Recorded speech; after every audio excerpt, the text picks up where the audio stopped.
Welcome to my full Gimp beginner course. This course is meant for total beginners, so if you haven't used Gimp yet or you've just barely used it, you know what it is, and you've tried to use it a little bit but you've got frustrated, this should be the course for you.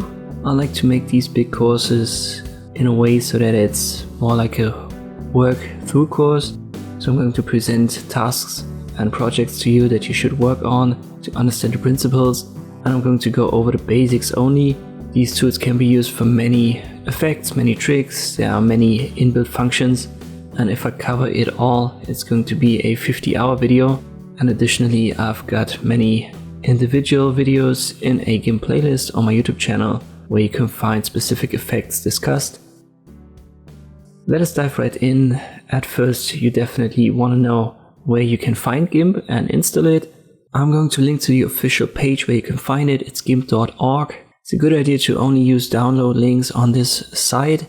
There's a lot of shady stuff going on the internet, so be careful when you try to download it from a different site. I would recommend only going to gimp.org. If you have already a version installed, go to the help menu right here, go down to about Gimp, and then check if you have the latest update installed.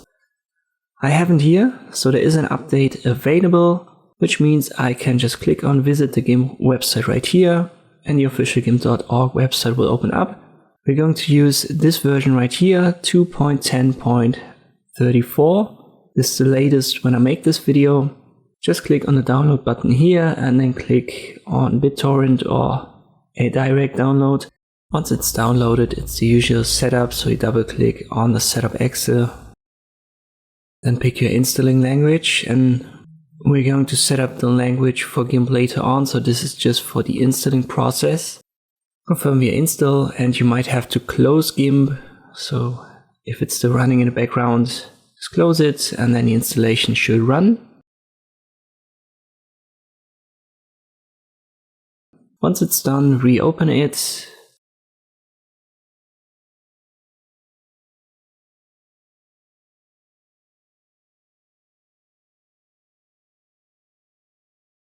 And you should see this start screen. It's the default layout. We're going to use this, and I'm going to show you later on how to reset it. But for now, make sure that you use the English language setup so that we have the same names for everything. Once again, help, check the about, and here you can see we have the latest version installed. And here you can always check for updates, refresh it, and then visit the Gimp website if an update is available. Now let us change the language. It is already in English, but if yours isn't, you go to Edit, Preferences,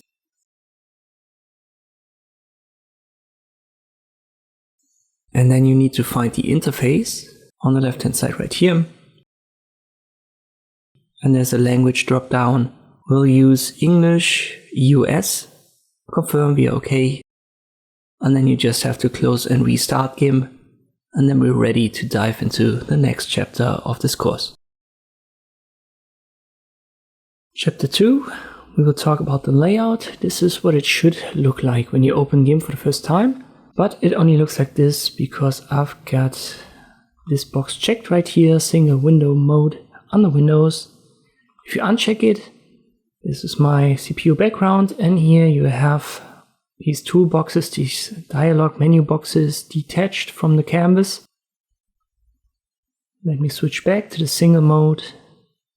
All of these menus are dockable dialogs, so you can just left click drag and get them out of there. You can also drag them back, and you can also find them all right here under Windows dockable dialogs. So if you miss one of these, or we're going to need them for a specific tutorial, you will always find them here. Just left click on them and they will open. Sometimes it happens that you misclick, you drag one of these by mistake out of the position, or you close one of them by mistake. That happens even when you are an experienced user. That happens.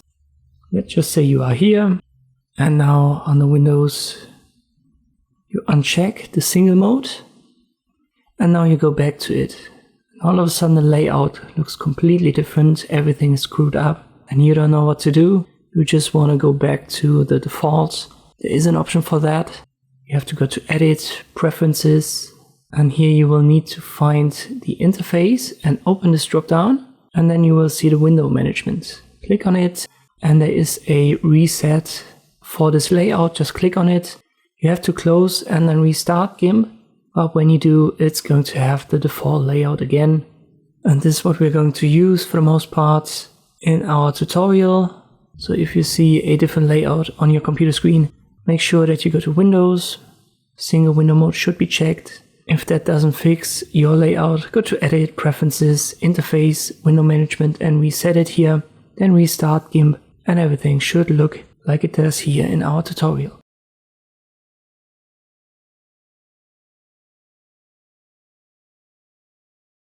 The first thing that you want to do when you actually use Gimp is to start a project, start a file. And for the most part you want to use photos, images. You can find free ones here on Unsplash. I'm going to link to it. Let us just pick this one. We'll download it here.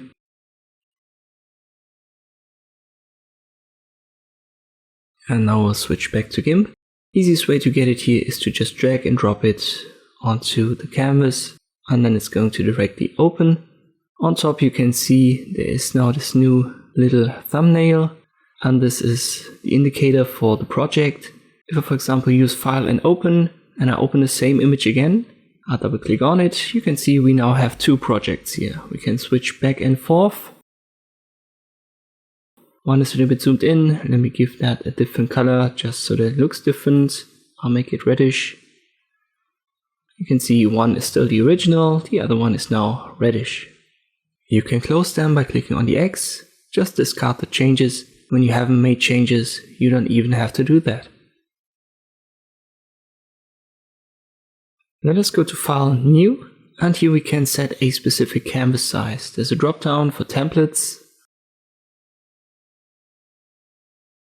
We'll just use 1920 x 1080. You can also flip it here, and there are some advanced options. As a beginner, I would advise you to just keep it and click on OK. When you open this new file, it might resize your Gimp window. So let me resize it so that we can see everything on my recording. And now we can drag and drop this image yet again, and it's not going to resize your canvas. So our canvas 1920 x 1080 and the photo is put on top.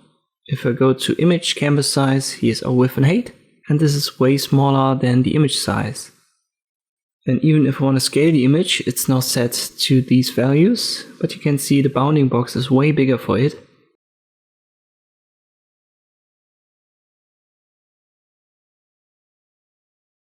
We can, for example, use the scale tool. Right here you can right click on it and there's a little selection of tools. You can also press Shift S, which is the shortcut for this tool. Just left click and drag the corners inwards. They should snap to your canvas size, which is in my case just a white background. You can see it's still a little bit bigger on top and bottom, but now we can at least see the entire image. Let us close this. We'll drag and drop our image onto the canvas yet again, and if we check the canvas size now, it's way bigger.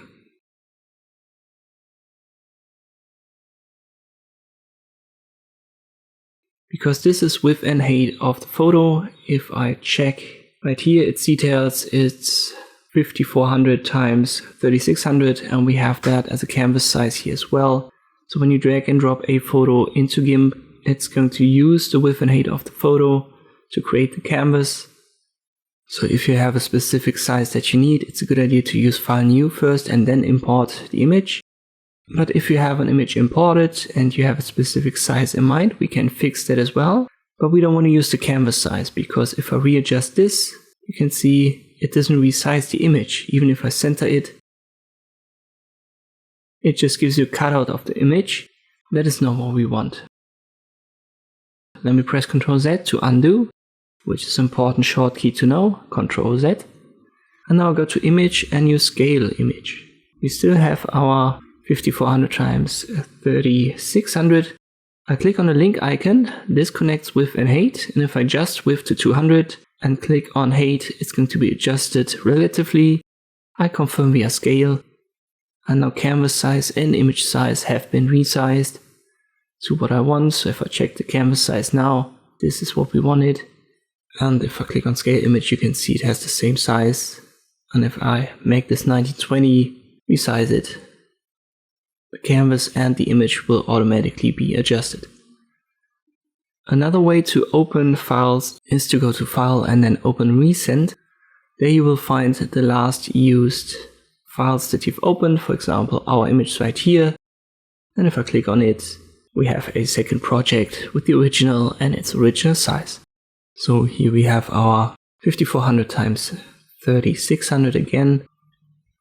So this was a lot of information, but don't worry, best way to learn new stuff is to apply it. So I want you to work on your first, let's say, project. I want you to go to Unsplash. Once again, I'm going to link to it and you will find the link in the video description. Then type something in that interests you. For example, house. Pick an image that you like and download it. Afterwards, get back to Gimp. Let me close these two, we don't need them anymore. Now I want you to drag and drop your new image onto the canvas. And then go to File, New.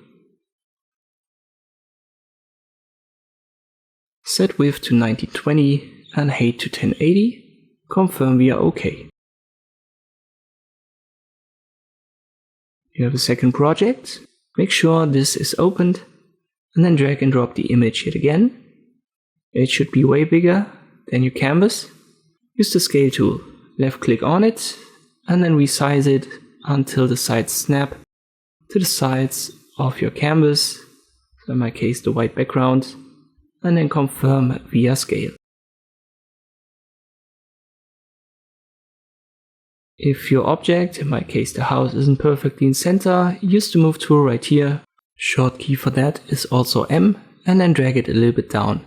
When you left click and drag down, hold Control, that ensures that it's going to stay in the horizontal line and you can only adjust it vertically. So your end result should look somewhat similar to this. So here's our first file with the original image size, and here the second one with 1920 times 1080. Try to recreate it and then come back for the next chapter. You might have already seen that I move around in this image in the canvas pretty smoothly, and it's because I use shortkeys. You have these sliders for up, down, left, right. Let me import an image and we can see that a little bit better. I'll scale it down a little bit. Using the scale tool, you already know how to do that.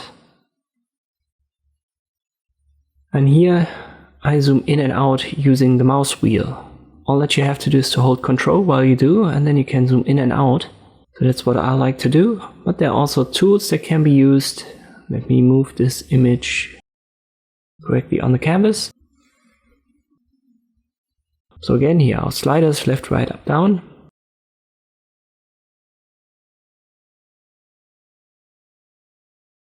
Here's the zoom tool. You can left click and it's going to zoom in increments, or you can select with left click drag an area that's going to be zoomed in then.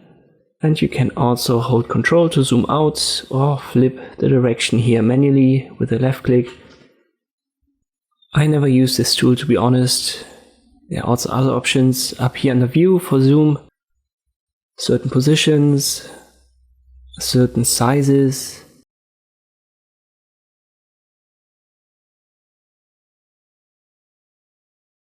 This is a very deep zoom. Interesting might be the shortkeys Shift J for center the image in window, and also Shift Control J, which is going to fit the image in window.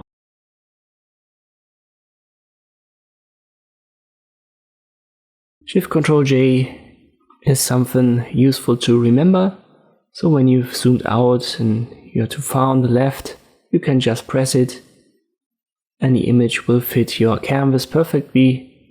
So Shift Control J is something to remember, but don't worry if you don't get it directly. Over time you will get a hang of these shortkeys. When you want to move around, you can also use the mouse wheel. If you release all keys, it's going to be up and down, and if you hold Shift, it's going to be left and right. So Control for zooming in and out, releasing all of the keys for up and down, and holding Shift for left and right. This is what I like to use when I work in Gimp. Maybe you have different preferences. Maybe you want to use the tool or the view functions. It's totally up to you. But in our tutorial, in our course here, I will use for the most part my mouse wheel and these shortkeys. Let us dive into the basic principle of Gimp. It's the same for Photoshop and most of these photo editing tools, software applications. It uses a layer system. So whatever you put in, you're going to layer it on top of one another. We need the layers menu for that. You should see it. If you don't, just as a reminder, go to Windows, Dockable Dialogs, and there it is. Left click on it and it's going to pop up. In our case, we have two layers right here, the background and the one. One is our image, background is white. And you can click on this eye symbol to make it invisible. Just left click again to make it visible. The stacking order, it determines what layer is on top and what will be visible on the canvas. So our image now is still there, but it's not visible because the white one is fully on top of it on our canvas. Let me switch the order again, and this time I'll scale it using the scale tool. Let me select it correctly, scale, Shift S is the shortkey for it. Here you can now see the white background behind it, and I'll move this image around. You can see it's fully white in the background. And now if I put the background on top with changing the stacking order, you can see the white on top and our image below. And there's also this checkerboard design. This is an indicator for transparency. So when you make everything invisible, you're going to see this checkerboard, which means that when you export your file as a PNG, for example, it's going to be transparent wherever this checkerboard is on your canvas. Here is on the bottom left of this menu a new layer option. If you click on it, you can create a new layer, which is going to be on top then in your stacking order. Let me rename this to new layer 1, and you can fill it. By default, it's going to have the same size as your canvas, in our case 1920 x 1080. Transparency is usually what you want, but you can also use white, foreground and background color. Foreground right here is black for us and background is white yet again. Let's use the foreground color so that it's black, and I confirm we are okay. And now the entire canvas is black because this layer is on top. And if I move it down, we can see the image and then the white layer. Text elements work the same way, and they create, you could say, their own layer. So if you just use the text tool here, and don't worry, we're going to go over the details of this tool later on in a different chapter. I'll left click on my canvas, type something in, then I press Ctrl A to have all letters selected, and I change font family, size, and fill color. This text there is on top in my layers menu, and therefore we can see it fully. If I bring it down one level, it's behind the image, but on top of the white background. Let me move it right here, I put it one level below. It's on top of the black, but below white and the image. And now it's invisible because it's at the lowest position. Another option that's interesting is the copy option right here.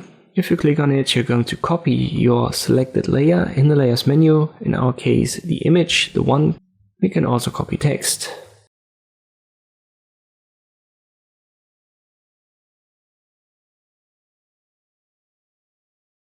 Function right next to it is a merge function. This is going to merge the selected layer with the one below.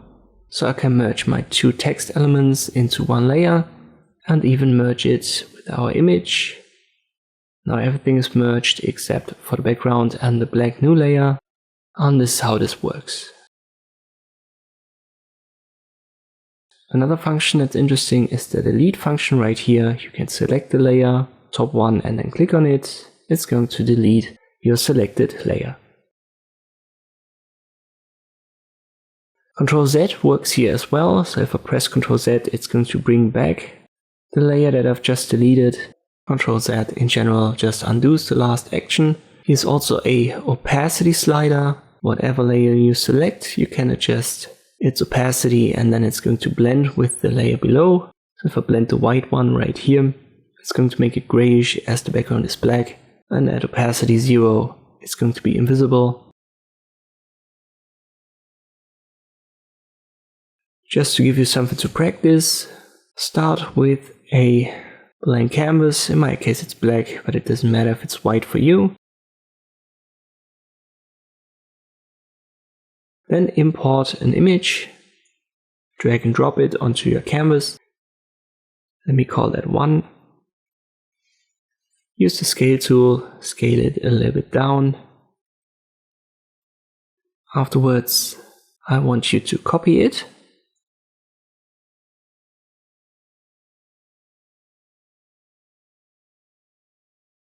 So that you have 2 images. Scale the second one up a little bit.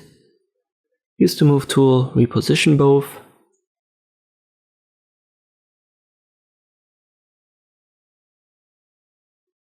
Go to the top, then use the text tool, left click on your canvas, type something in, maybe text, press Ctrl A, and then you can adjust this text, make it a little bit bigger, and give it a red color. You should see it fully because it's on top in the stacking order.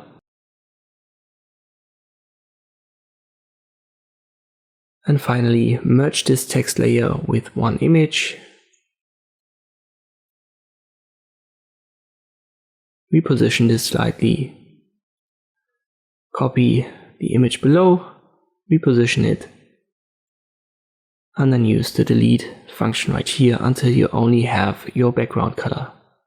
Try to do this to get a feel for the layers menu. We're going to use it in our future chapters. You're going to get the hang of it the more you use it. Let us directly work on an entire project. We want to create a YouTube thumbnail. So we go to File, New, use 1920 x 1080 and then confirm we are OK. I already did it. So this is where we start.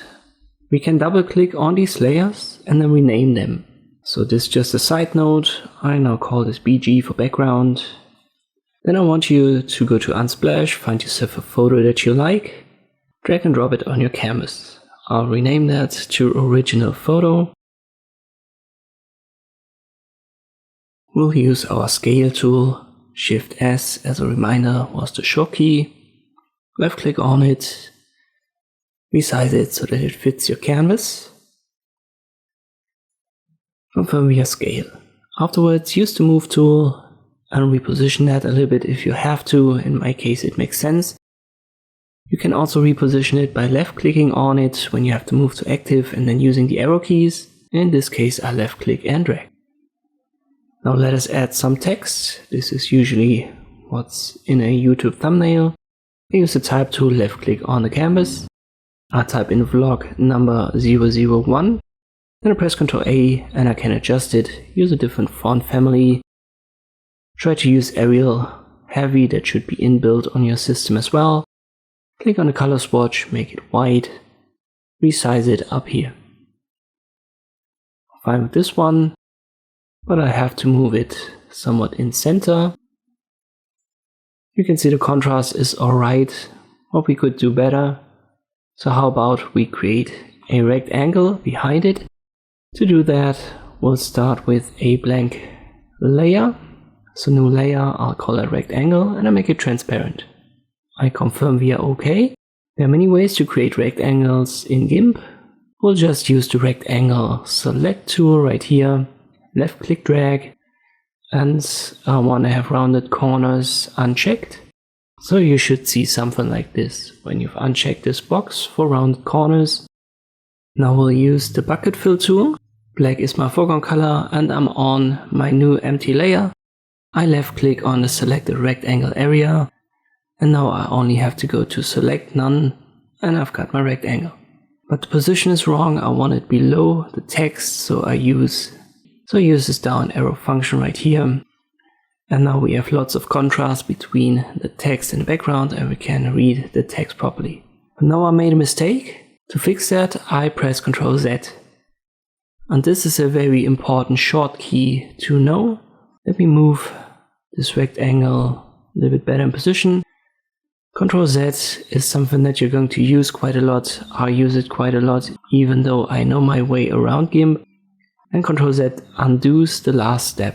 Let me just do it again, and you can see the rectangle moves. I'll press Ctrl Z again. Now the level for the layer has changed. And you can also find it up here under Edit. it's the undo, and then whatever you did last, short key Ctrl Z, and redo is Ctrl Y.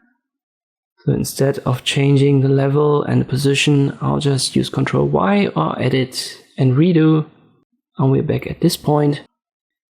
Gimp actually stores all of the steps in its own history. You can find it right here, and here was the starting point, this blank background that I've renamed, and I've added the photo, scaled it, moved it, added the text, and there's the endpoint.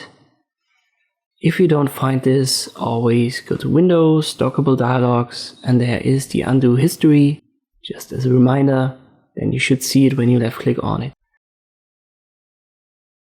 What you can do with it is, if you want to edit your canvas, and let's say you've had a point where everything was alright, but then you screwed it up.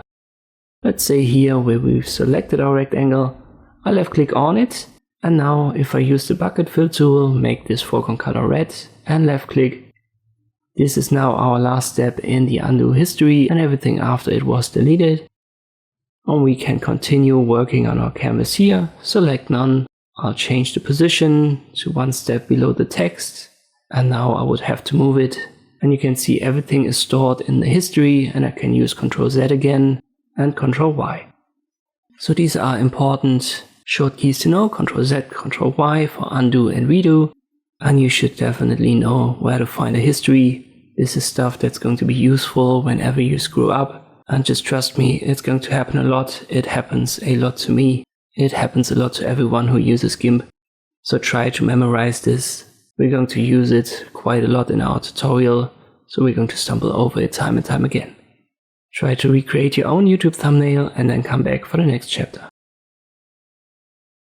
Let us start with one of the tools. We've already used the scale tool and the move tool somewhat, but here we have a tool that you're going to use a lot, and we're going to apply it to a specific project. Let me copy my photo right here. I've got the original and the original copy. I'll make the original invisible. And now you can press Shift C or simply left click on this icon. We've got the crop tool active. Here we have the tool options. Once again, as a reminder, if you don't see it, go to Windows, Dockable Dialogs, Tool Options. Let me find it. It's the first one on top. Just left click on it, and if it's active, it's going to get highlighted. If not, it should pop up. Current layer only is active, but if I uncheck it, I'm going to adjust both layers at the same time here. I left click drag, press enter, and now both layers are cropped. Let me check the box. I do it again, and this time it seems like nothing has happened. It's because the background layer, the original photo, hasn't been adjusted. But if I make this invisible, you can see we have cropped the first one. Let me press Ctrl Z. We can allow growing. This simply means that we can go beyond the limits of our canvas when it's active. And I can press enter here. And when you uncheck it, you can only crop inside of your canvas. It's always left click drag. And I can freely adjust this here from the top left. But if I check this box, I'm going to adjust it from the center position. Once you've got something, you can left click on it and then move it around. If you want to create a new, just click elsewhere, so outside of your first selection, we could call it that, and a new crop window will open. You can use a fixed value or a fixed aspect ratio. Then you can adjust these values here, so width, height, aspect ratio, or size. You can adjust the position. Let me use the arrow keys, and you can see it moves down now. First value is for left and right, second for up and down. Size obviously is for width and height. The highlight. If you check it, you should see your crop window like this. It's a little bit highlighted, but you can also add guides to it. For example, a rule of thirds or a center line. This helps you when you want to pick a certain composition. In this case, the person is important, so I want to put it right here and then press enter. As I've said, the original below is unaffected. Let's say we want to use this now, but we have this checkerboard in the background. We certainly don't want to have that. There's a simple solution for that. We can use image right here and then use fit canvas to layers. But as our second layer, the original has still the original size, it's not going to do anything. But if I delete this now, and I do it again, image, fit canvas to layers, the checkerboard is gone and our layer is now as big as our photo. As promised, let us work on a project. And this is a project that you're going to use a lot when you do YouTube videos. We're going to create a typical YouTube thumbnail size. First up, I've got this image from Unsplash. This is the photo platform that I'm going to use for my entire tutorial. I'm going to link to it in the description below. I want you to go there, find yourself a photo that you like, download it. Let me delete the last project. Right here, I close it, discard the changes. Now I'll go to Unsplash, download this photo. It's just an example, pick your own. Drag and drop it onto your canvas. You may have to resize your window. In my case, I have to because of the screen recording. Let me quickly do that.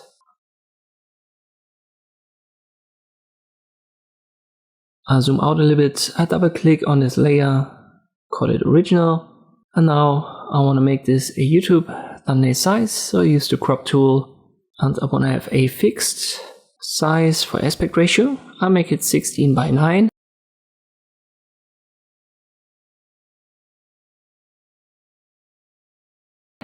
Which is typical for videos and also the YouTube thumbnail.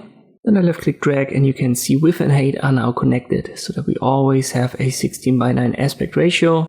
I've set the highlights to rule of thirds and now I want to find a good position, maybe the bottom right. Once I've got what I want, I'm going to stick to the bottom right. I'll simply confirm via enter and now I have to get rid of the checkerboard. So let me adjust the canvas via image and then use fit canvas to layers. Try to recreate this for your own photo and then come back for the next chapter. Let me show you the next tool. It's an easy one. One-click option. We create a new layer on top of our background. I call that shapes and I make sure that it's transparent. Now we'll create simple rectangles using the rectangle select tool right here. It doesn't really matter if we use the first or the second mode, but just make sure that you use one of them. And left click drag. We use the bucket fill tool. It's black in foreground. I left click on the selection and now we have a black rectangle. You can go to select and none for deselect or press shift Ctrl A. Create another selection. Bucket fill tool. Click on the swatch and then make it red. So just left click drag. Confirm via OK. Left click on the selection. Shift Ctrl A or select none. So now we have two rectangles. And I want to show you the so-called flip tool. Keep in mind both of these rectangles are on one layer and the background on a different one. Flip tool has the short key Shift F. You can also right click here on this toolbox and then pick the option. If you left click, it's going to get flipped vertically. So red goes from top to bottom. We can also change it right here from vertical to horizontal or hold Ctrl. And if we left click now, red goes from right to left and black goes from left to right. You can obviously combine both. And as I've said, Ctrl is a short key that makes you switch between the directions. So if you hold Ctrl and left click, it's going to get set to the other direction. And if you release Ctrl, it's going to get back to the one that was selected. Let me delete this project entirely.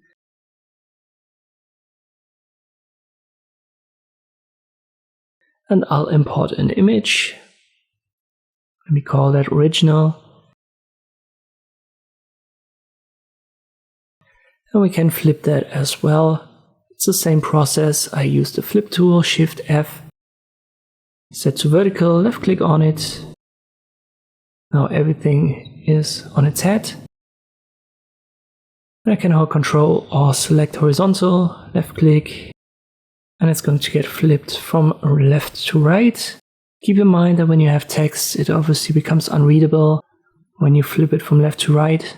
And by the way, you can also flip text. So if you use the type tool, left click on your canvas, Ctrl A to select everything that you've written, change the font family, the size, whatever. Yet again, keep in mind that this is now on a different layer than our image. I use the flip tool, left click, and the text gets flipped. Horizontal and vertical is possible. And if you switch back in the layers menu to the photo and you left click, you're going to adjust the photo and not the text. Just as a reminder, this layers menu, it works with all tools, and it's, you could say, the foundation of everything that's happening in Gimp. Just for practice purposes, download a photo yourself. Once again, I recommend to go to Unsplash and then flip it a little bit, just so that you understand how this tool works. It's an easier one, but still, practice makes perfect. Let us talk about rectangles. We've already created some, but we'll go over the process a little bit slower and a little bit more in detail, and I'll show you two different ways to create them. At first, we'll create a new layer. Let me call that rectangle, and I'll make sure that it's transparent. It's always a good idea to put your objects when you create a new one on a new layer. It gives you more freedom, and you can merge these layers afterwards anyway. What we want to do first is to use the rectangle select tool. R is the short key for it. You may see the ellipse select tool. If you do, right click on it and then you can select it. You can left click drag on your canvas and this creates this selection.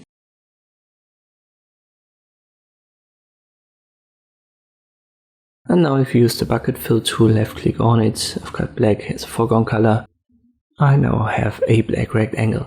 We can go to select none or press Shift Ctrl A. If you use the move tool, you can see this rectangle I can move around on the canvas and even beyond it. Let us delete this layer and we'll start with a new layer yet again.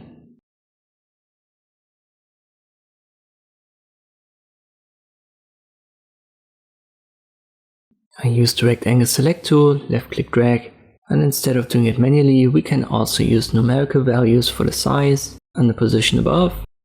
And we make that 500 times 500, that should fit my canvas.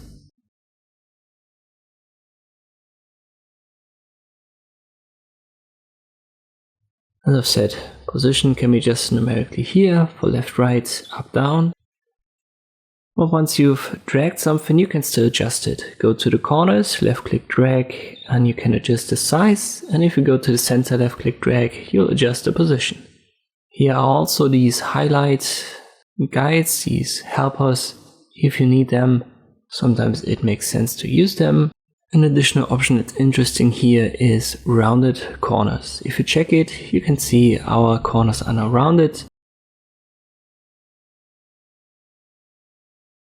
And the intensity of the roundness or the angle is adjusted by the radius. So you can even turn it into a circle if you go very far up.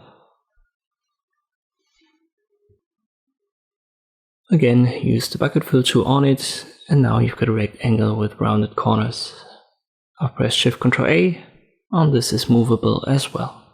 This is only the first option to create rectangles in Gimp. Let me delete this layer again, I create a new one, and now I go to Filters, Render, and use the G-Fig.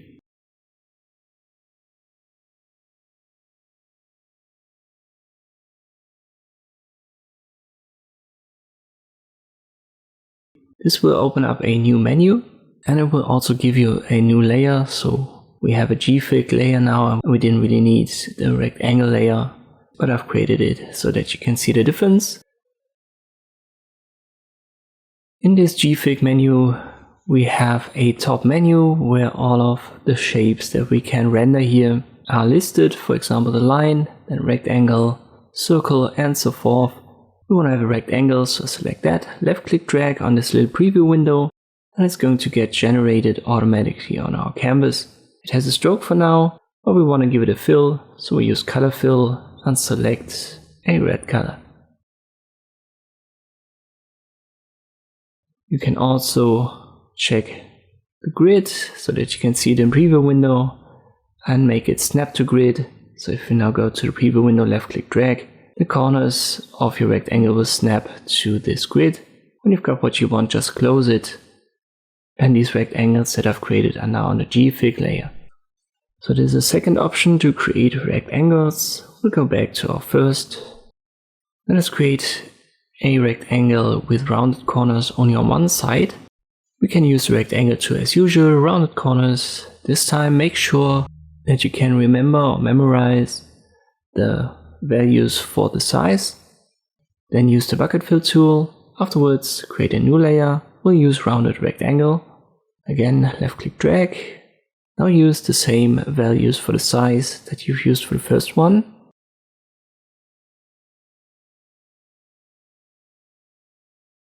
Make it round. You can adjust it via radius, but I'm good here. Again, bucket fill tool, left click, Shift Ctrl A to deselect. And now you only have to position this on top of the first one, left click on it, and then you can use the arrow keys while the move tool is active. And now you can see this has only rounded corners to the left. And when the position is good, we can merge these two. So we'll merge the two layers together. But we can also go one step further and adjust it so that we only have rounded corners on the top left. So let me copy this layer. It was the rectangle that isn't round. Now I have to scale it down a little bit. Size doesn't really matter as long as it's big enough to cover the curve. Make sure to position it right, and you can see that this layer is on top, but it doesn't really matter here as we're going to merge them anyway, and they all have the same color. It's not perfect, and to be honest, Gimp isn't the best software when it comes to creating such designs. I would refer you to using Inkscape if you really wanted to have complex geometric shapes created like this. Just check out my channel homepage. I've made a very big beginner video about Inkscape as well, so check it out if you're more interested in that. Well, let's get back to Gimp. Let's say we've got our rectangle and now we want to recolor it. You can right click on your layer and then use alpha to selection. This is going to select the rectangle. Now click on the color swatch, use red maybe, bucket fill tool, left click. Shift Ctrl A, and this black rectangle was now recolored to red. Now it's up to you to create a couple of rectangles, so try to recreate this here. We'll create a new layer and make sure that it's transparent, then click on OK.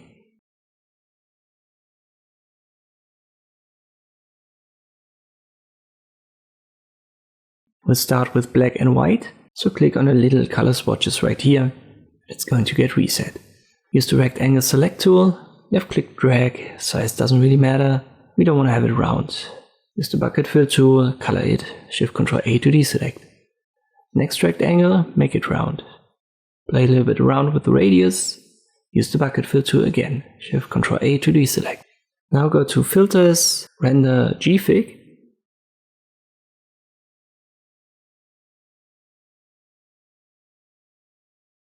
Don't just left click drag, you need to have the rectangle to active on top, right here.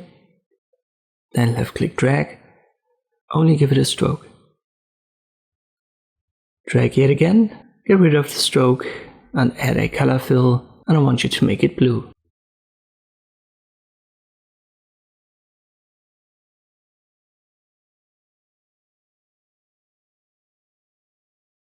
Confirm by closing. Create another rectangle, size of 400 times 400.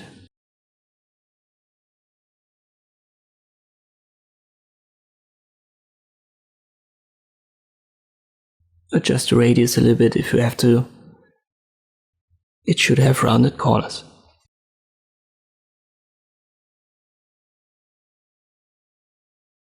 Additional practice, if you want to, is to create another rectangle with the same size and then position it on top of it to have only rounded corners on the left.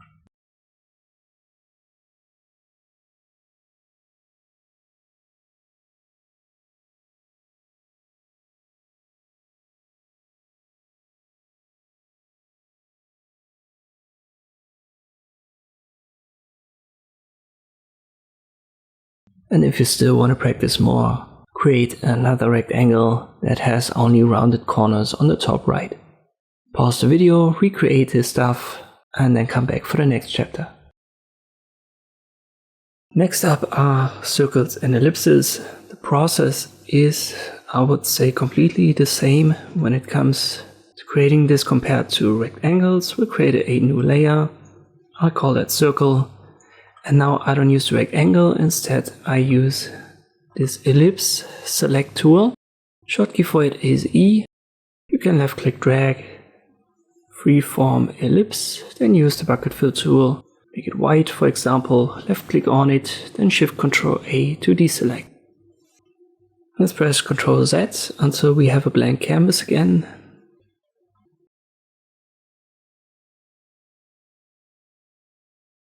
We use our ellipse select tool once more.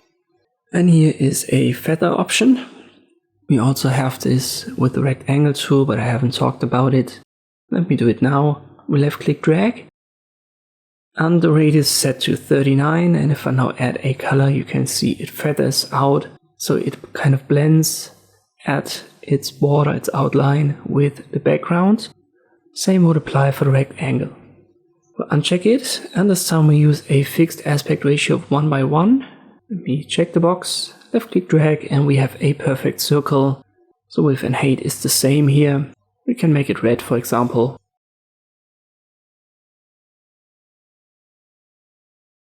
Always shift Ctrl A to deselect.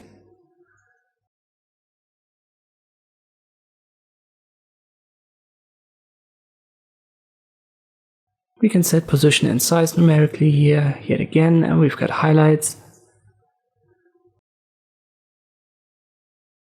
Let us make it blue this time. We have a perfect circle, bucket fill tool, and now I keep the selection. And this also applies to rectangles, but I haven't talked about it yet.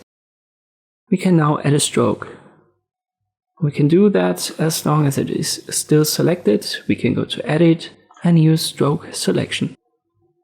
We can pick a different color. Let me make it red.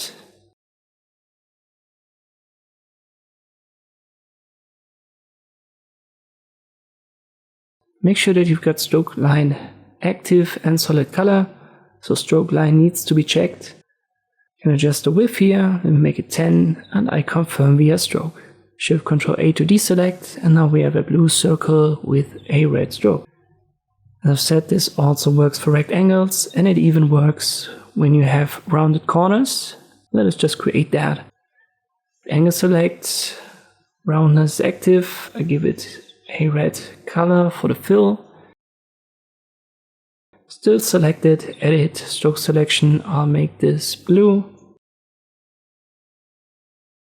Solid color, under stroke line, confirm via stroke, shift Ctrl A to deselect.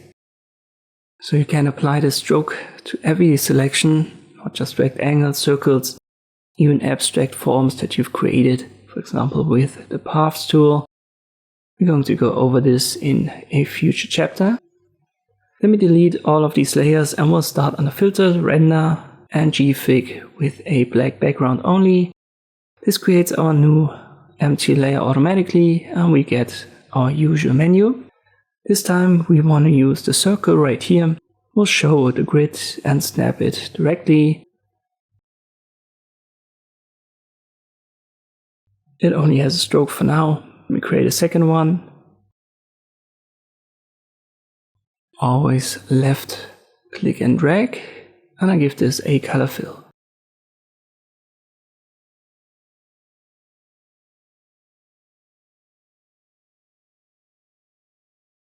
We can also add a stroke here, and we have an ellipse tool directly next to it. It works the same way.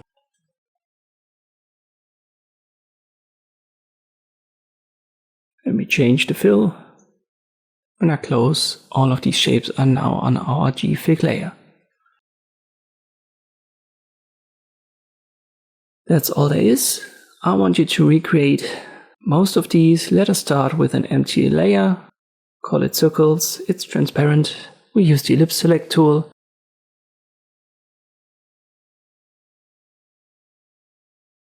Left click drag. We don't want to have it fixed. Just create something like this. Bucket fill tool. Blue is my foreground color, shift Ctrl A to deselect.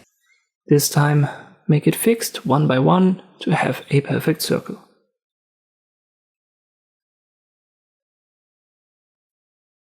I'll make this red, shift Ctrl A yet again. Create another circle, it's fixed, and this time use a size of 250 and a position also numerical 1500. Make the fill color green, bucket fill tool, leave the selection and use stroke selection under edit. Give it a stroke color, maybe turquoise. Make sure stroke line is active and confirm the solid color with a width of 10.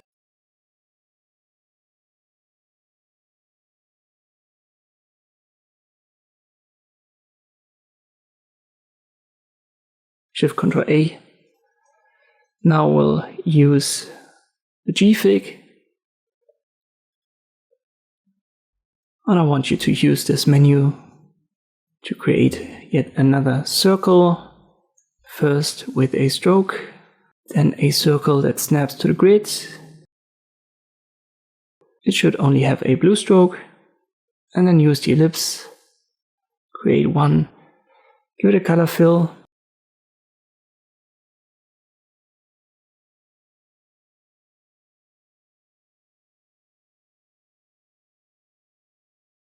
On this time it doesn't want me to add one.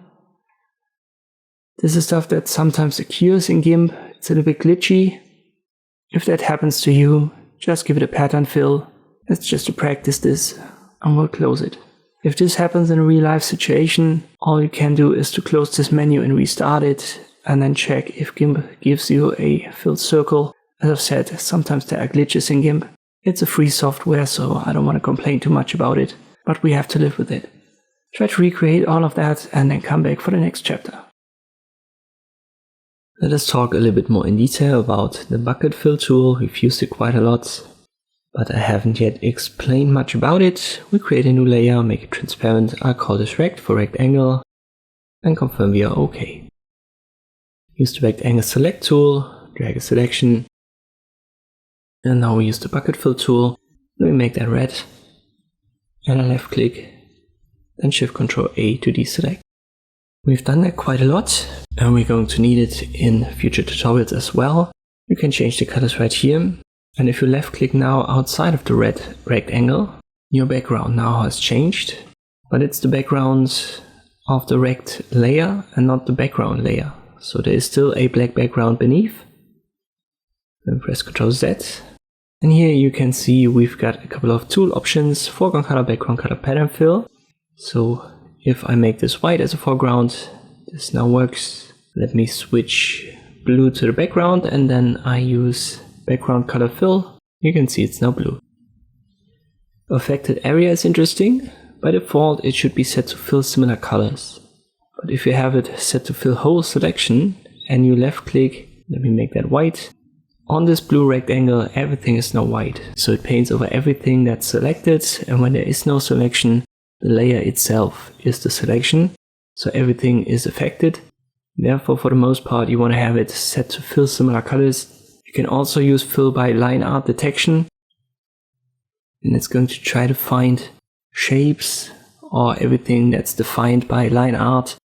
You can see right here, it tried to find something in the background. Couldn't, so it only left us with a white pixel, a little dot, because this background doesn't have any line art. It's empty, it's transparent, at least for this rect layer. For the most part, as I've said, you want to have it set to fill similar colors, and below you can adjust the sensitivity for the line art detection or the similar colors. For beginners, I would advise you to leave that alone. Just keep the defaults and you should be fine in 99% of the cases. Let us also talk a little bit about the pattern fill. There are some default patterns installed. You can just left click here on the swatch and then pick one, left click on the rectangle and it's applied. Once you apply that, you can't really apply the next pattern because now similar colors is different and we have different shapes detected by Gimp. You can see that right here, it doesn't work on the rectangle anymore. Instead it takes the stripes or the entire layer. Just make sure that foreground color fill is active and fills similar colors. Then I delete this one. We'll start with a blank layer again. Rectangle select, bucket fill tool. Left click on it, would give it a color, but you can let us talk a little bit about this color selection menu. When you click on the swatch, it opens up. You can drag this around to change the color, and here's the hex code. Confirm we are okay, and then left click, it's going to be added, you know that. In principle we have RGB, and then either LCH or HSV. But you can also change it to this color wheel that is used in Inkscape, for example, or at least by default it's used in Inkscape. So if you're used to using that, you may want to change that up here. There are different ways. For example, here's CMYK to adjust it. I'm going to stick to this first option for our tutorials, and when I don't, I'm going to specifically mention it. Whenever you get lost, just click on reset. As I said, here's LCH or HSV. I would advise you to keep that. Once again, for beginners, that's not that important.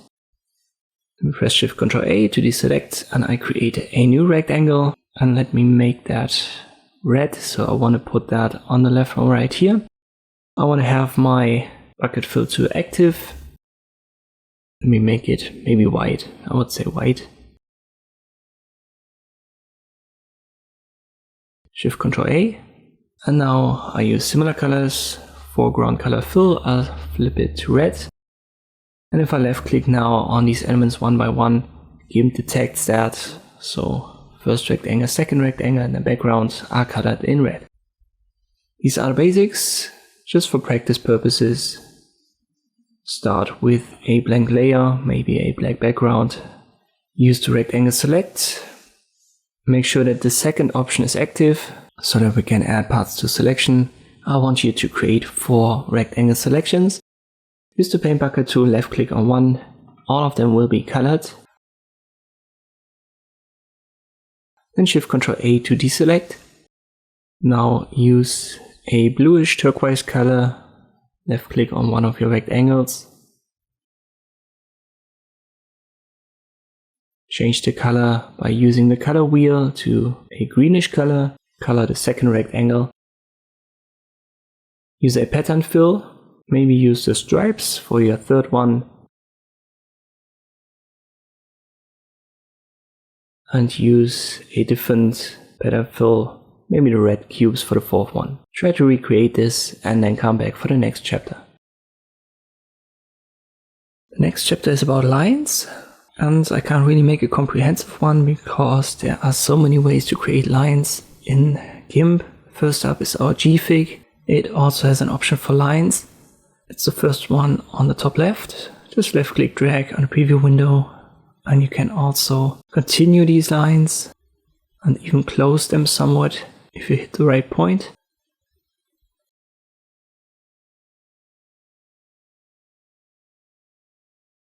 You can use a grid and make these lines snap, and then you have straight lines and perfect angled lines, stuff like this.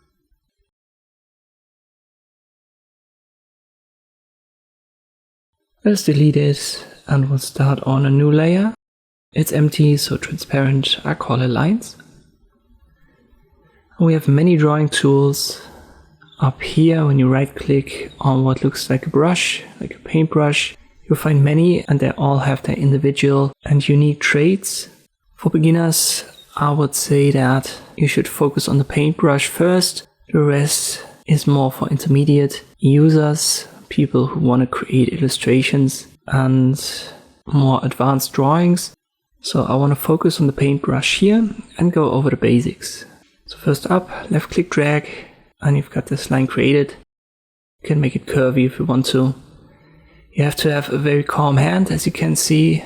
When you make it very small, you can visually see every single of these pixels not being in line. Adjust the size right here. Left click drag, and now it looks a little bit smoother because it's not that thin. When you click here on this little thumbnail, you can see all of the brush presets, or all of the brushes that are installed in your system are shown. You can pick different ones, and then your lines are going to look very different. In principle, you can turn everything into a brush, even entire artwork. So here, what is it, a cow that's waving, or the Gimp logo.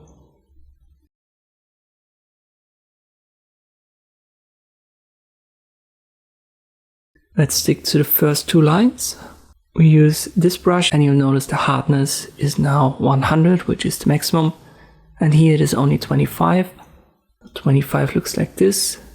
Hardness, I adjusted manually, looks like this. So the harder you go, the less it feathers out at the outline of your brush line. And this is the difference between these 4 pre-installed brush settings. And this is what you want to focus on when you start as a beginner. Size and hardness, that's the most important here. You can obviously try to continue these lines, but a better way to do that is to create a path. And for that, we'll use the path tool.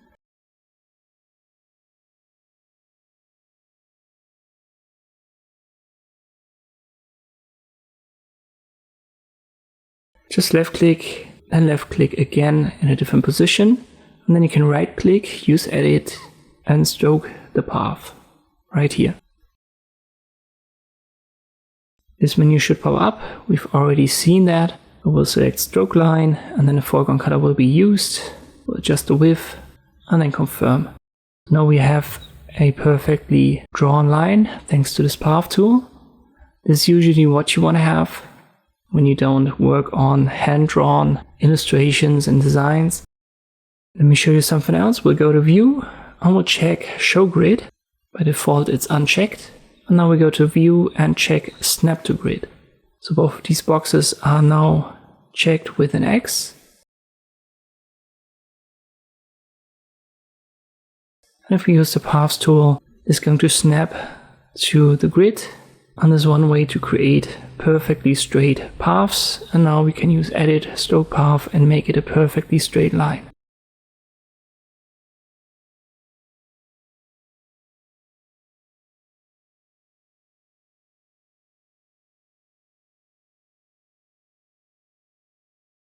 Let us unshow the grid.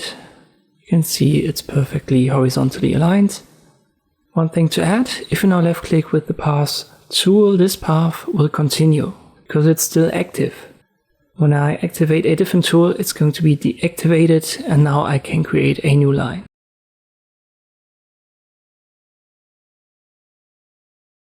So this left click is not connected to the last one anymore. Edit stroke path yet again, I stroke it, and now we have this effect.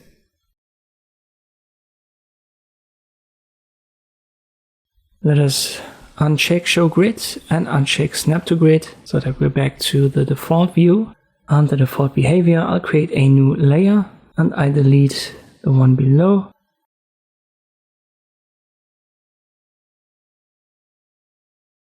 Let us make this white with the bucket fill tool. You can also drag and drop these color swatches onto your canvas, but sometimes it won't work. So if you see that in a YouTube tutorial that someone does that, Gimp's behavior is a little bit unpredictable here. As I said, sometimes this works and it colors the entire canvas according to the swatch, but sometimes it doesn't. For me it doesn't here, so I have to use the bucket fill tool, and obviously I have to select foreground color. So just to keep that in mind, whenever you see that in a YouTube tutorial and it doesn't work for you, just use the bucket fill tool and do it manually. Now let us get back to our lines. We use the paths tool yet again. Create a simple line.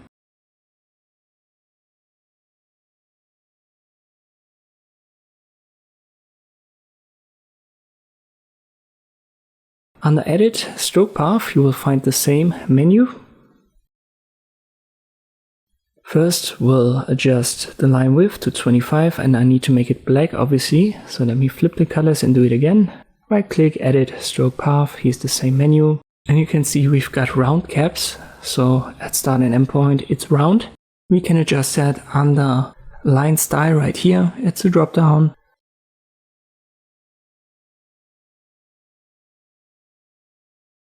This is officially called a cap style. And by default it should be round, but we can make it square, for example. And you can see this now a 90-degree angle right here at start and end. And there's also a third option, which is the butt cap. It's also 90 degrees, but it ends a little bit earlier than the square one. So the square, it goes beyond the anchor point of our path, and the butt doesn't. It ends right there where the anchor point is. Another thing to add under line style is the join style right here.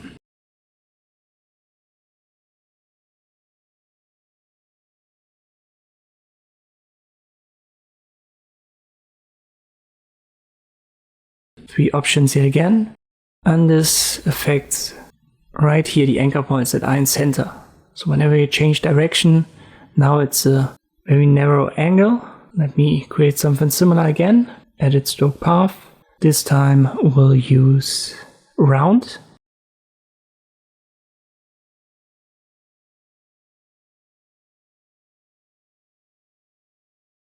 And now we don't have this sharp narrow angle anymore, instead it's round. And there's also a third option, which is the bevel, so it's going to cut it off, you could say.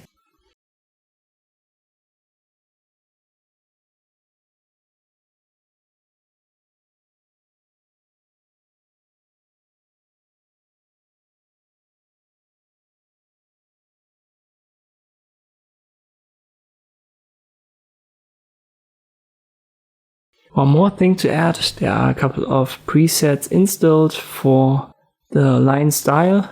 It's called dash pattern or dash preset. You can left click on it, and here we need a new line, and we'll select medium dashes. Confirm via stroke, and now we have dashes instead of this closed line. And that's basically it that I wanted to introduce when it comes to lines. As I've said, there are many more options, but as a beginner, focus on these.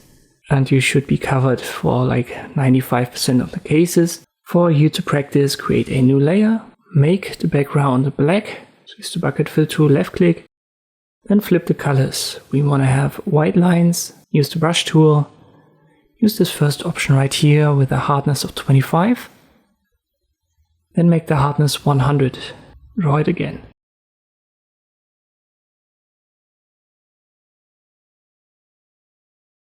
Now use the path tool, create something like this with left clicks, then go to edit stroke path.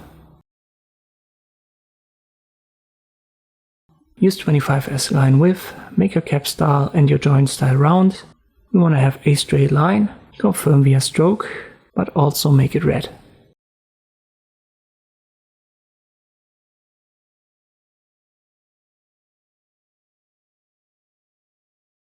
Make sure to deselect it, then select it again, and here you can see Gimp is a little bit glitchy here and there, so it hasn't fully filled this line. That sometimes happens. Gimp isn't the best software for drawing. I would advise you to use Inkscape, but it's a free tool, so once again, I've already said it, I don't want to complain too much about free tools. Create a new path, yet again, use stroke path, make it blue or turquoise, something like this. And then give it a stipples dash preset, confirm via stroke. Try to recreate this afterwards. Make sure that you've understood the G-fig correctly. So create 2 more lines using it.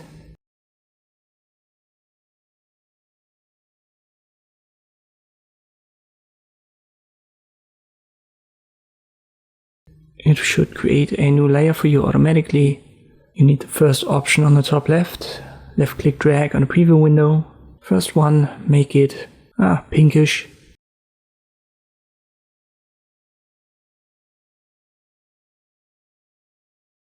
Then activate the grid and the snapping.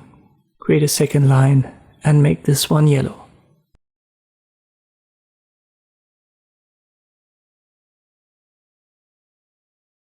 Pause the video, try to recreate it, and then come back for the next chapter.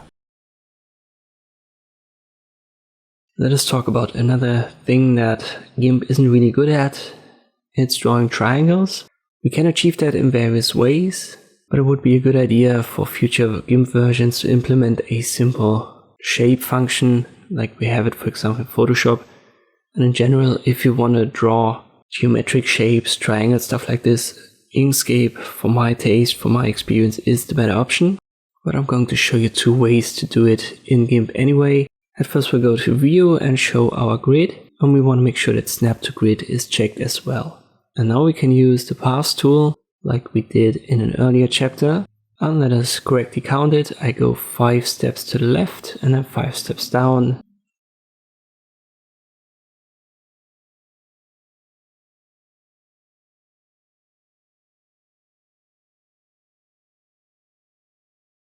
And then I go 5 steps to right, 5 steps down. And to close the shape, I hold Control and hover over the start point. You can see Control switches the mode to edit. And if I hover over the start point, hold Control and left click, it's going to close the shape, right click, edit, and this time we use fill path.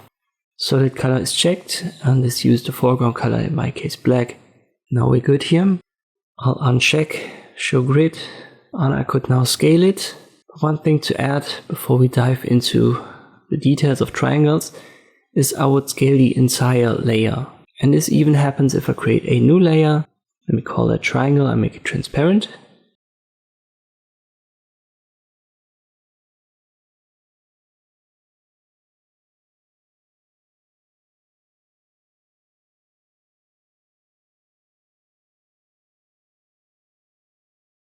And yet again, I'll show the grid.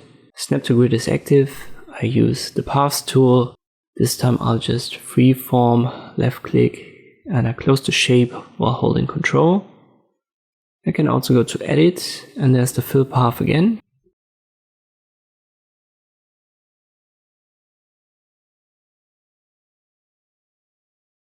So this is now on a new layer.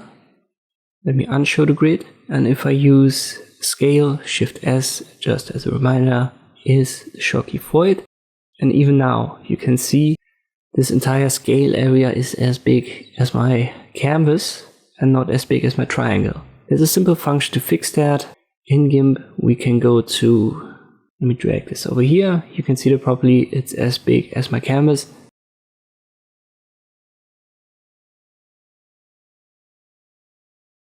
And I can simply go up here to layer and then use crop to content.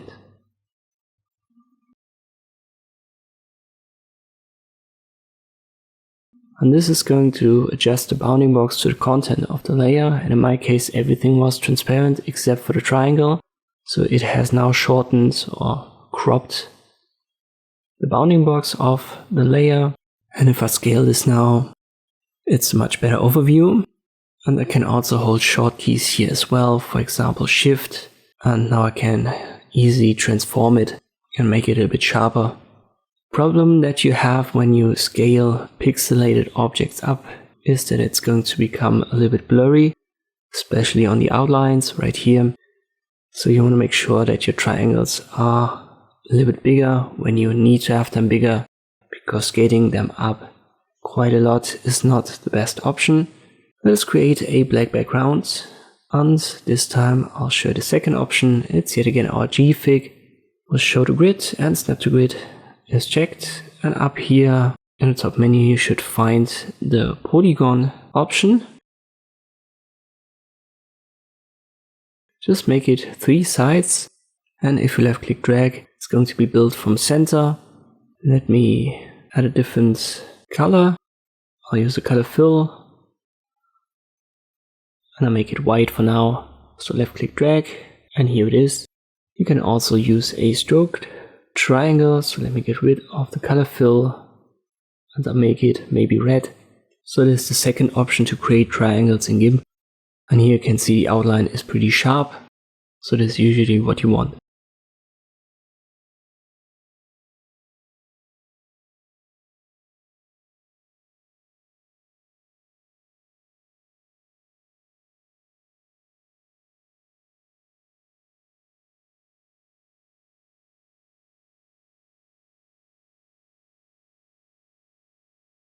For you to practice, we'll go over a couple of triangles. First, create a new empty layer, so it should be transparent. I call it triangle. Use the paths tool, just manually create such a shape. Once again, as a reminder, hold Control when you are at the starting point, then left click, and it's going to close the shape. Use the fill path function under edit. Make this one red. Then create a second one, but we want to have a grid. So go to View, Show Grid, then View, Snap to Grid. Both should be checked. I'll make my background transparent so that we can see the grid a little bit better. By default, your grid is always stroke black, so on a black background you can't see that well. Now create a new triangle. Make this one blue. you can right click edit or go to edit and find the fill path for this.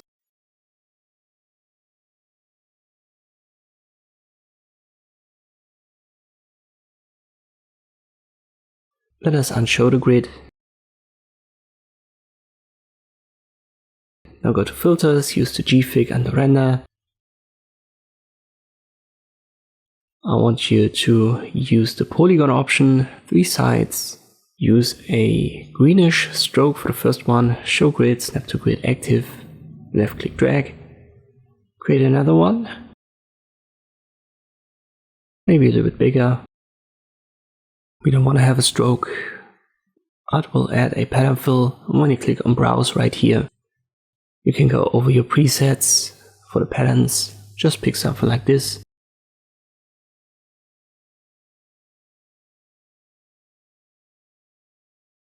We'll close it. Finally, try to use the crop to content option. We'll create a new layer for this. I'll just call it scale triangle and I'll make the other ones invisible. We'll start from scratch, so new path, close your shape. Make this one orange. Yet again, use fill path.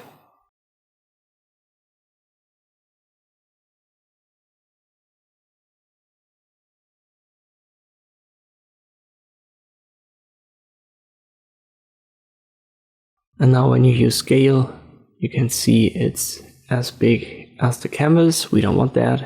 Instead, we want to crop it to content first.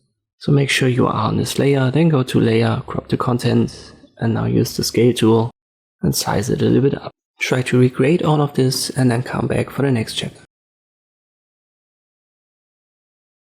We can obviously create random shapes, and there are tools in the GFig filter to create other shapes. A random shape, you can for example create it with the paths tool, just hold Control to close it and fill the path. Black is my foreground color.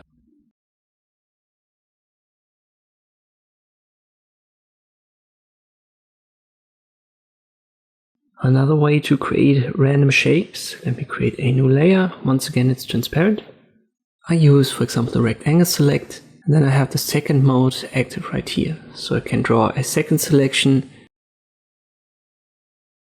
And when it overlaps with the first one, they're going to get connected. And I can also add an ellipse select. It's a fixed circle right here. Let me unfix it. And you can see this adds to my selection, and I can now use the bucket fill tool. Let me make it red. Left click on it. Another random shape. And as I've mentioned, we have our GFig and the render. And here we can find shapes that are often used. For example, a polygon, a star, a spiral. There's also an arc tool.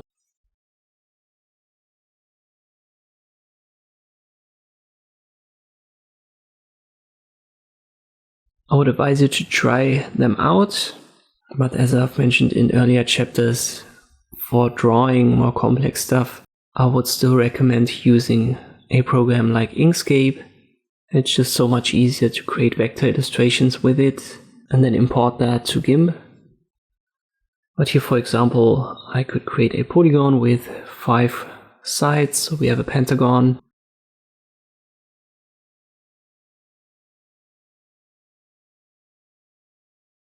It goes up to 200, where you almost have a circle.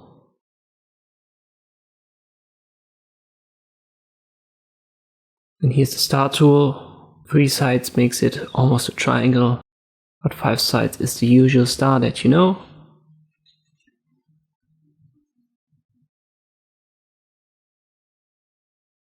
Here's a spiral. The spirals only have a stroke, so you can't give it a fill. And for the other options, I would once again say that for beginners, this is not something that you should dig in, at least not for now. You don't need this in 99% of the cases, so giving you too much information as a beginner would just confuse you. So I would advise you to leave that aside, just play around with these shapes. Once again, for practice, create a random shape with the paths tool.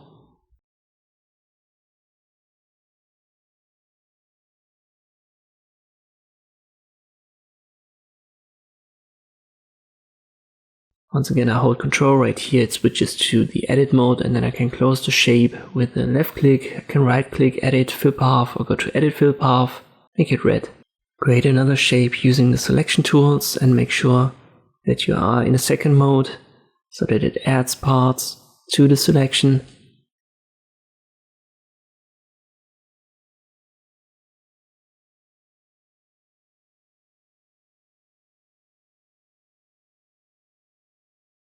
Let us give that a different color, maybe blue.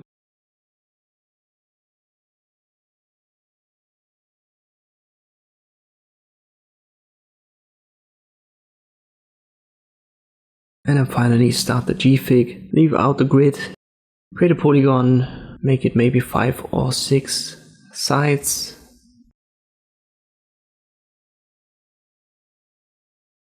I'll give it a green stroke, create a star.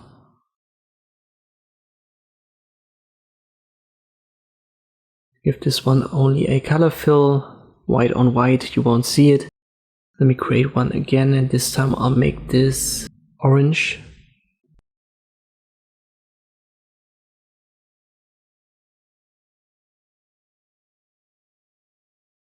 Then create a spiral. And by the way, if you add a stroke here, you can see it on the star together with the fill. But if I drag it for the spiral, you won't see the fill. It's just a spiral, not a closed shape, therefore you can't give it a fill. If I change it, it won't change anything. So try to go over this, once again just for practice, and then come back for the next chapter where we are going to explore the path tool a little bit more in depth. Our next chapter is going to be a little bit bigger. We're going to talk about the paths tool, which might be the most intimidating tool in Gimp, but don't worry, we'll go over it step by step. We've used it prior, but I haven't yet talked much about the 3 modes. First one, which is active by default, is the design mode, but it can't help you closing shapes. You will just reselect nodes. If you want to close it, you have to have the edit mode active right here. You can now control to temporarily activate it or left click on the edit mode. If you now deselect this tool, let me for example select the move tool and then the path tool again, it looks like our path is gone. But it's still there. You can see it if you go to the paths menu. It's unnamed. I'll make it visible. And here we can see it. Just as a reminder, if you can't find the paths menu, go to Windows, talk about dialogues. There it is. Let me delete this one. You can left click again to have straight lines. Press Ctrl Z. But if you left click and then left click drag, you will have a curved line. And the handles pop up, which allow you to adjust the angle of the curve. Let's press Ctrl Z. Another way to create curved lines is to just left click, have a straight line, and then hover over the line and left click drag. You will get handles again to adjust it, and you can obviously combine all of that. So left click, then left click drag, hold Control to close the shape with a left click, and then hover over the lines, left click drag, and you've turned it into curved shapes.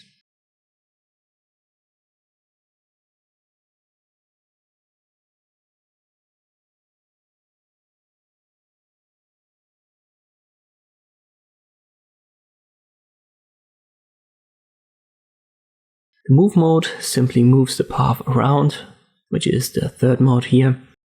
Under design, you can always reselect these nodes, so left click on them and you can adjust their position.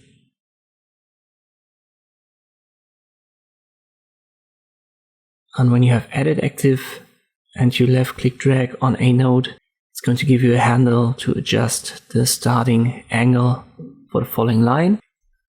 These are the basics of this path tool. Let me delete this path and now we'll go over to projects.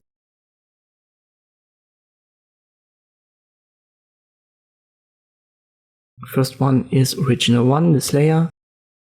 I like to work on copies, so I'm going to copy this layer first. I always like to do this so that we have the original as a backup, just in case something happens.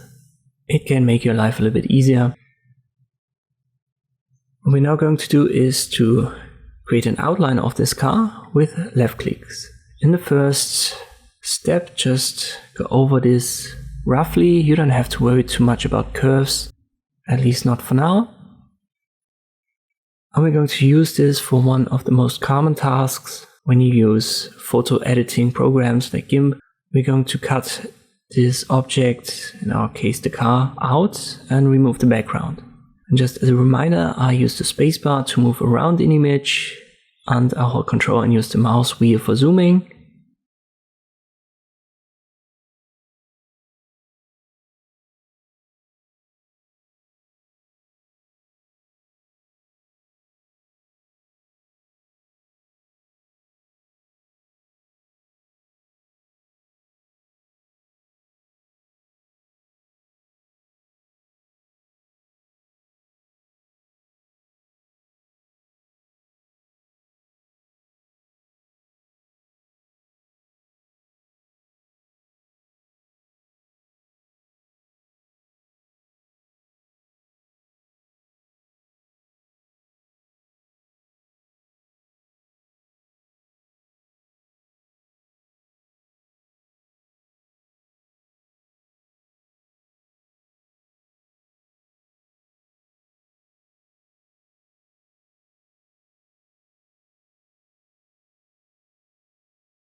Once you've arrived at the start point of your outline, hold Control, left click, and this will close your shape.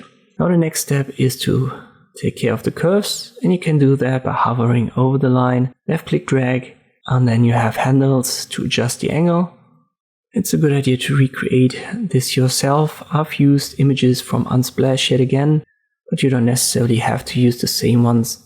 Just pick an image that you like. Doesn't have to be a car. But just make sure that you get some practice under your belt for the Paths tool. With these projects, it's always that the more time you put in, the better results will look.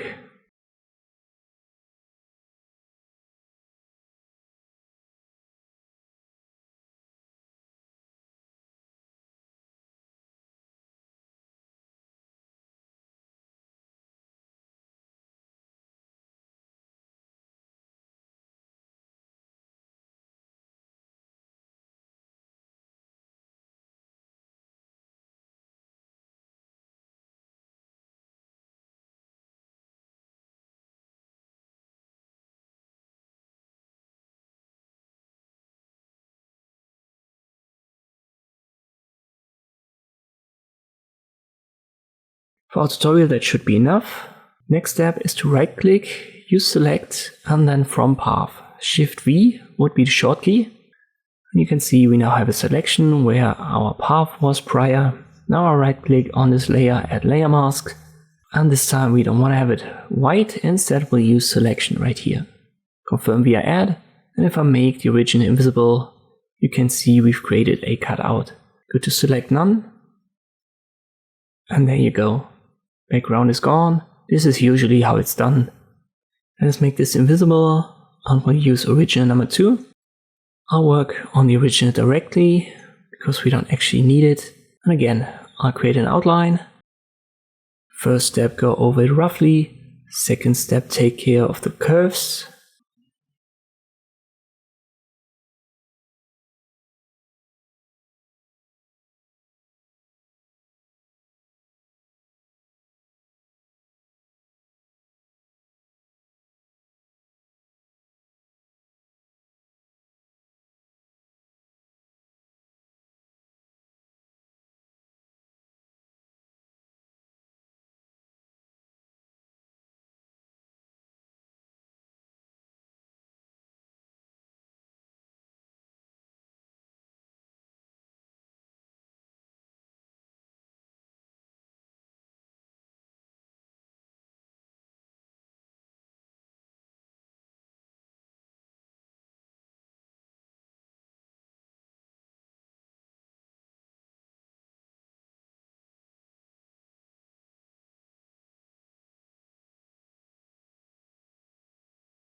Once you're happy with what you've got, yet again right click, select from path, and now we'll open a new layer.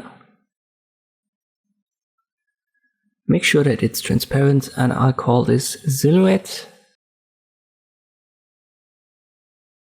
This layer is active in the layers menu, and it's on top of the original. I use the paint bucket tool black foreground color, and I left click inside of the selection, Shift Ctrl A or select none to deselect. And here we've created a silhouette from this dancer. So the original looked like this, and this would be one way to create a silhouette in Gimp. As I've said, I've used photo from Unsplash. It was this one and this one. Just try to go over an example yourself so that you get a little bit of practice using the paths tool. The more you practice, the better your results are going to look. The next two chapters are somewhat connected. But let us start with this one. We'll copy our original, and I want to make it black and white. There are lots of options to do that. I'm not going to talk about all of them. Let me just give you the quickest and I think easiest. It's to go to colors, desaturate, and then pick one of these options.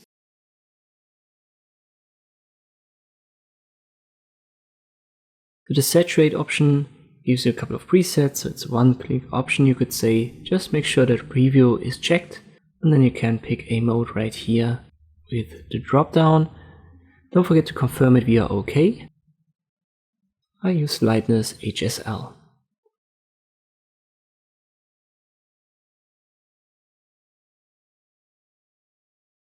You've seen that there were a couple of other options under desaturate. For example, color to gray, mono mixer. These give you a little bit more freedom to adjust it. Let us copy the original.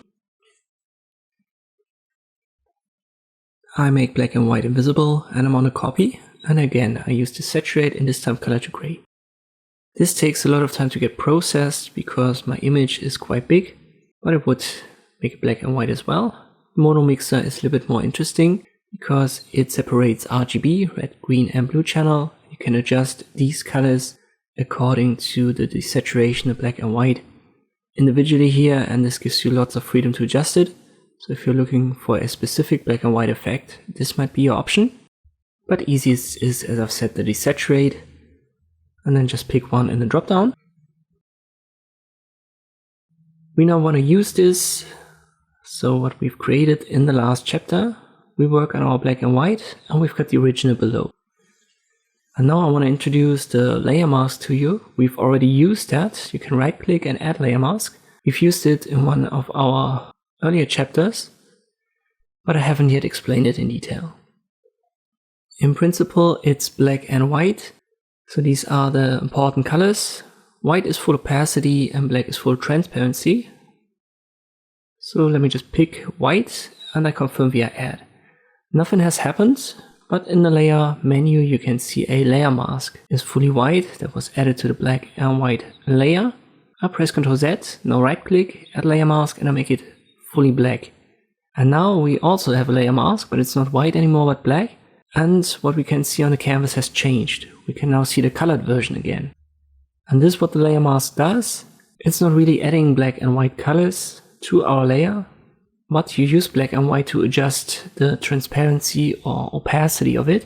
So when you have it black, it gets transparent where it is black. In our case, the layer mask is fully black, therefore our black and white layer is fully transparent.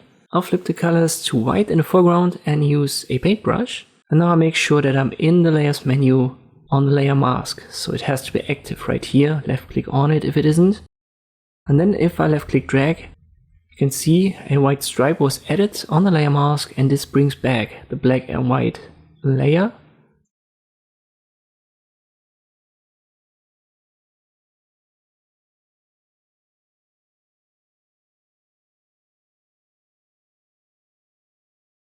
Let me delete this, right click, delete layer mask, and then I add another layer mask, and this time I make it fully white. White is for full opacity, therefore we're going to see our black and white layer fully. Once again, make sure that you're on the layer mask and not the layer, so it has to be highlighted with this white frame. And now I flip the colors and I use black with the paintbrush. And this is going to create a black stripe on a white layer mask, which means that in this area, our black and white layer will be transparent. So we can see the color below. And if I make the color below invisible, you can see the checkerboard, which indicates transparency. And this is how layer masks work. You can adjust, as I've said, transparency and opacity with it. And there are many use cases. Then let's just go over something called a color splash. For that to work, I'll have to delete this layer mask yet again. So right click, delete layer mask. And then I'm going to apply a new one. I'll make it fully white. Yet again, I'll make sure that I'm on the layer mask and not the layer, so it has to be highlighted. Then I use a black foreground color and I paint over the banana. This is going to make the banana transparent in the black and white layer. And as we have the original below, it's going to get the original colors back. But the table, it remains black and white because it's on a white layer mask area. And this is how you can create this color splash effect. You've certainly seen that in the movie Sin City. It's an often used design effect. When you apply it like I do here, I would advise you to go over the bigger areas first with a big brush. And once you've done that, you make the size smaller and you go over the edges. It doesn't have to be perfect in this step, because in the final step, you flip the colors. So you make them white again in this case. And then you go over the edges from the other side. Just make the size of the brush even smaller, and then you have a good outline.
When we now zoom back to regular size, it looks like a nice color splash effect. I would recommend that you try something like this yourself so that you get a feeling for how the layer mask works. This banana picture was used yet again from Unsplash, but it works with every of these. Just copy the original and make the top one black and white, add your layer mask here, and then work on this layer mask using the paintbrush. Try to recreate a color splash and then come back for the next chapter. Our next chapter is a little bit shorter. It's about transparency and the difference between a PNG and a JPEG. So if you know that already, you can move on. But if you don't, we have a black background and we can make that invisible. You see the checkerboard for transparency. We create a new layer, I call it shape, and I fill it with transparency. It's on top and selected, and I create a simple shape. Let us make it a red rectangle.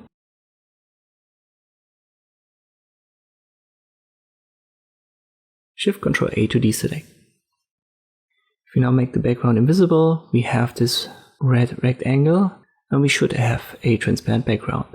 But this is currently only inside of Gimp, and if we export that, we need to make sure to use the right format. We can use export or export as. Let me just put that on my desktop. I call it untitled.png.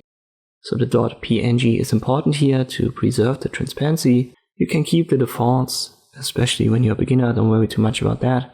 Just export it.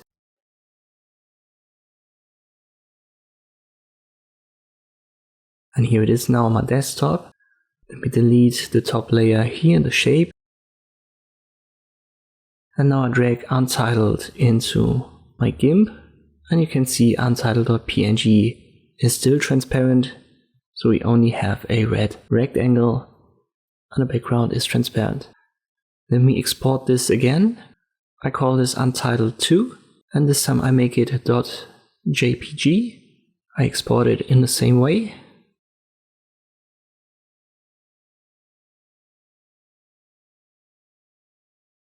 Now let me make untitled PNG invisible and I drag and drop untitled2 here.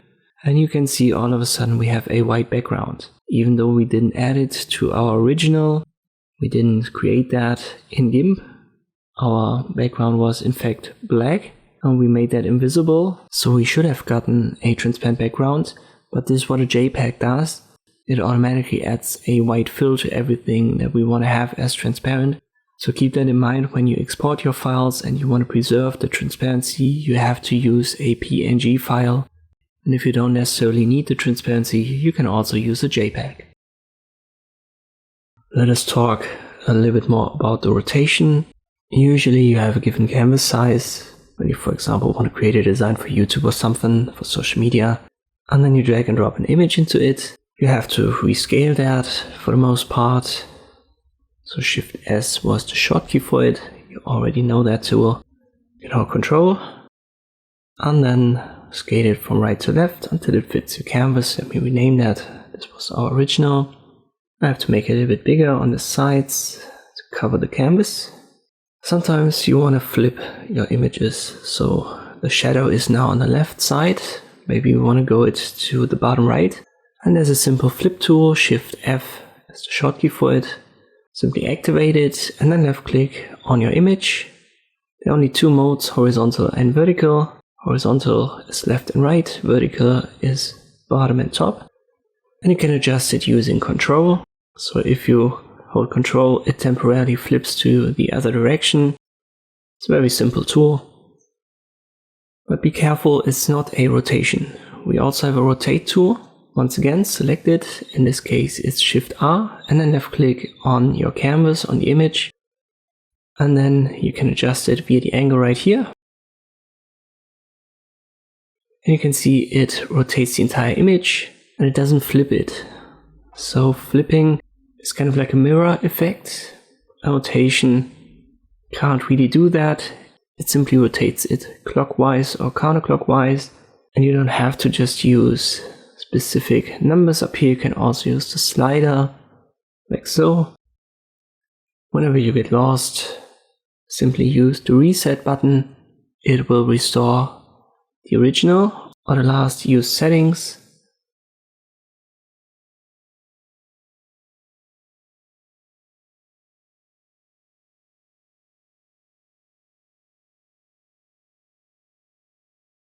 You may have noticed that there is a plus sign in center.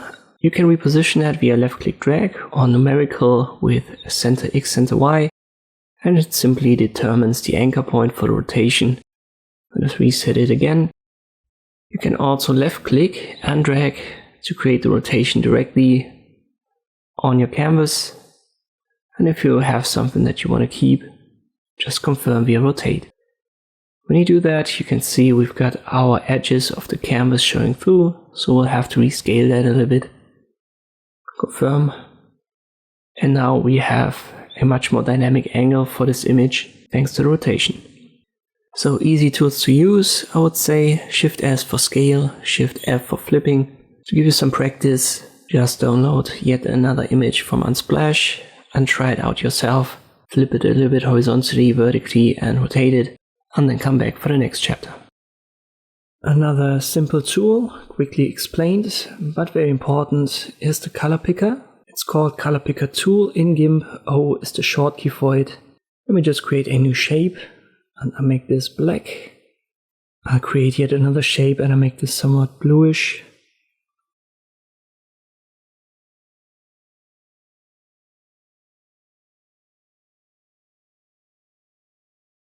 Now blue is our foreground color and white the background. I activate the color picker tool. Once again, O is the short key for it.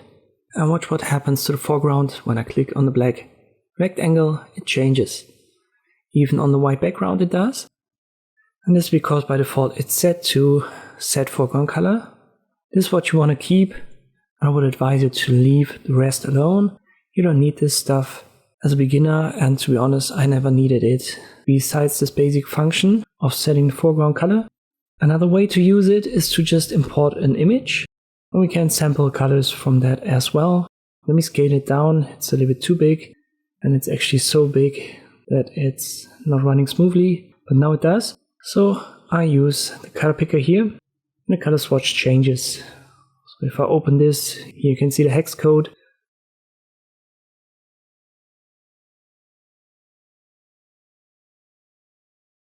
I'll switch to yellowish, to brownish, and violet. So you can sample colors from images as well. One use case is you're searching for something via Google Images. Let's say this one.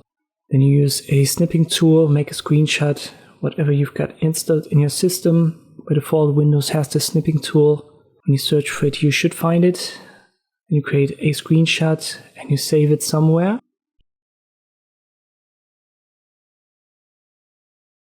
I'll just keep the name here. Then I'll switch back to Gimp. And now I import the screenshot.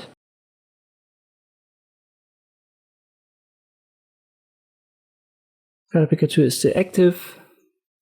And I now can sample colors from here as well. So this is also possible. And you can now use this color to create your own shapes. Let me create one on a new layer.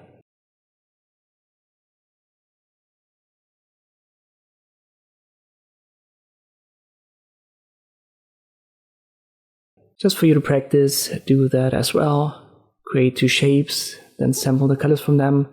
Import an image, try to sample some colors, and maybe you want to find out how you can do screenshots. Import it and sample a color from there as well. It's a helpful tool, so it's a good idea to get yourself familiar with it. Let us talk about removing objects from our photos or from our designs, whatever we've got. Let me copy this simple layer right here. It's a white background with a black rectangle. In principle, we have these three tools: clone, perspective clone, and healing. C for clone, H for healing is easy to remember. These are the two tools that I would recommend using for the most part. The difference becomes obvious when we work on our examples here. For the most part, you want to have the healing tool when you do photo retouching, for example, for portraits, stuff like this. And the clone is for removing bigger objects. But let me show you this on examples. At first, when you select one of these, for example the clone tool, and you left click, it seems like nothing has happened. What you need to do first is to create a reference point, and to do that you hold Ctrl and then you left click, for example here on a white background. You can see now we have this circle on the white background, and if I now left click and drag, we can paint over our black rectangle, and our reference point follows the movement of our mouse. And this is what it does, it just paints over where we click and drag, the reference point, and where it moves. So for example here, I click and drag and it's white, and then the reference point arrives at the black rectangle, and then it's black. And only when we've left the black rectangle, it's white again. Same goes for the healing tool, but here you can also see it gives you a little bit of a feather, or it looks blurry, and this is what the healing brush or the healing tool does. It tries to blend whatever you draw, whatever you create with the background and the original. And this is what creates our blur here on our white background and black rectangle. Let us work on original number 1. And this is a simple portrait. And there's a giant scar right here. And we want to get rid of that. Let me copy the original and we'll work on the copy. And I use the healing tool. You can adjust the size of it right here. So it's just like a brush. I hold Ctrl, create this reference point with a left click, and then I go over the area. I like to mix up the reference points to give it a little bit of randomness, and this makes everything look a little bit more natural. So you always want to reselect a reference point and then go over the areas yet again. It's not perfect, but you can see within just a couple of seconds we've gotten rid of the scar and it looks somewhat natural.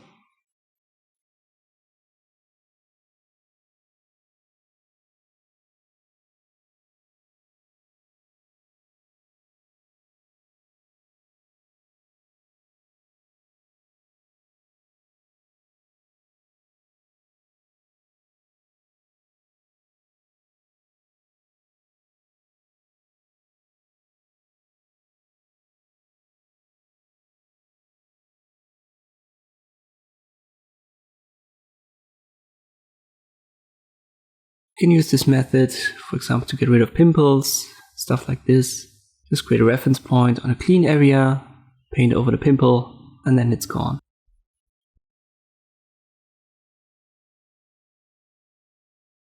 And this is usually how you would do such a photo retouching, at least in its basic form.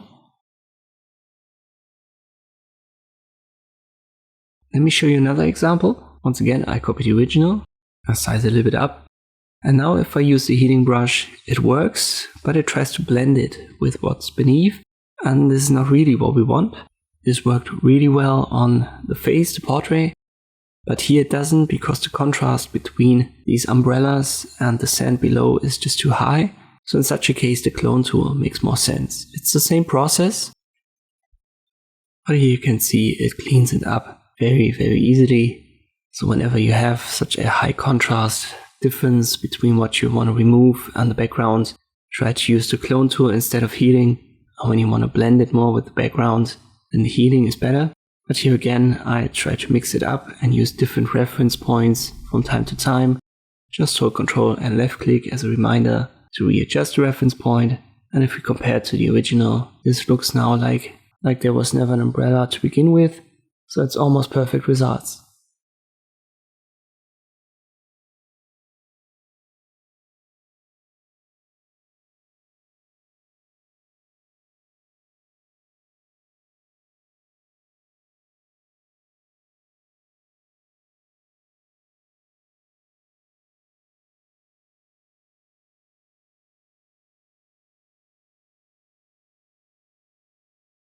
For you to practice this stuff, I would recommend finding yourself to images like that. I've yet again used images from Unsplash, so you can even use the same that I've used here, and then use the healing to clean up a portrait shot maybe, and then the clone tool. So these were the two images that I've used. Get yourself familiar with these two tools, C and H with the short keys, and then come back for the next chapter. Let us finally talk about the text tool. Short key is T, so easy to remember. and it's this A symbol right here. You can left click on it, then left click on your canvas and type something in.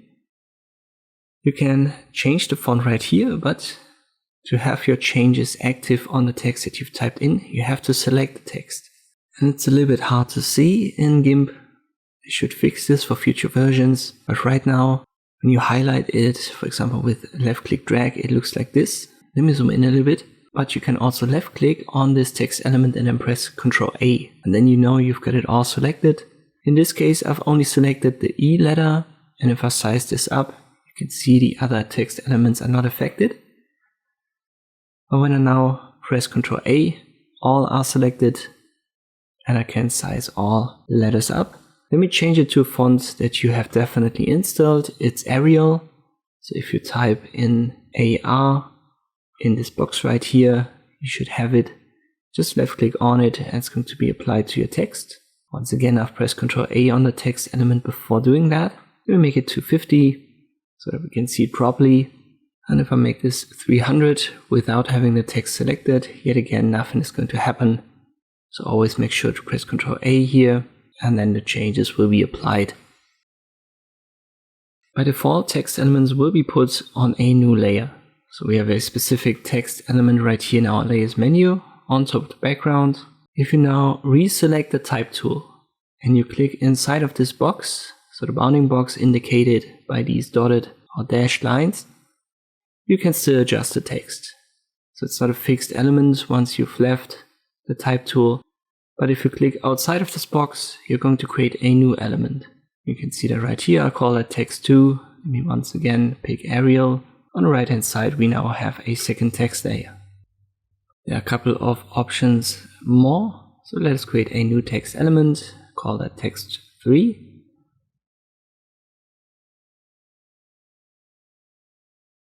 Then I use Arial, make it 250.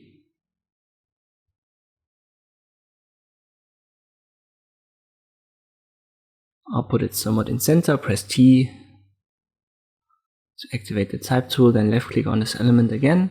And I can use these stylus options down here for bold, italic, underline and strike through. Keep in mind that some fonts are actually installed via their styles. So we can use Arial, but we can also use Arial bold or italic, for example, and even heavy. And these styles below, they kind of override this. So if I use Arial heavy, it should be thicker than bold, but it isn't because I've activated bold. You can see that if I uncheck bold, all of a sudden it gets thicker because bold doesn't override the heavy part of Arial anymore. And there's an inbuilt Arial bold right here. And if I check the bold style, there is no difference, obviously, as bold only overrides bold. You can always clear the styles right here and return to the default.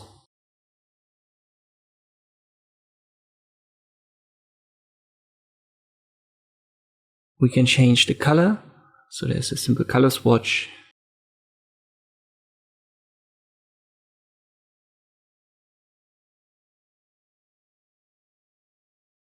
These two boxes are for baseline and for spacing between the letters. For the first one to be visible, we need a multi-line text element. So let me add some text here. Second line, third line.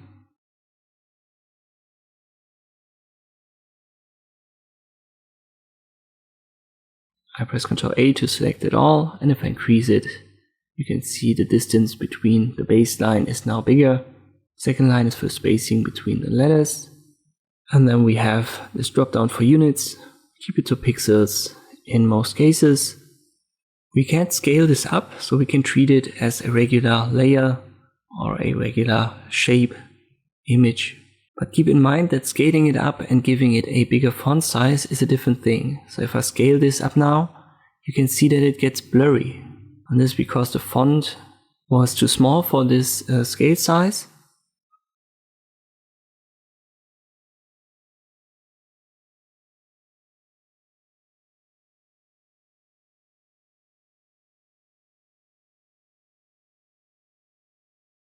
But if I use the type tool here, Ctrl A, and then I size it up to 500.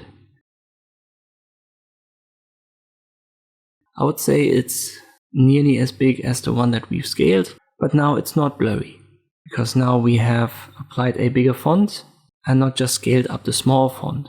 And this is something that you should check whenever you need a bigger text. Make sure that you use a bigger font size and not scale it up, because the scaling makes it blur out a little bit. And when you scale it up quite a lot, you can see the blur very prominently, very intensely, and that's for the most part not something that you want to have.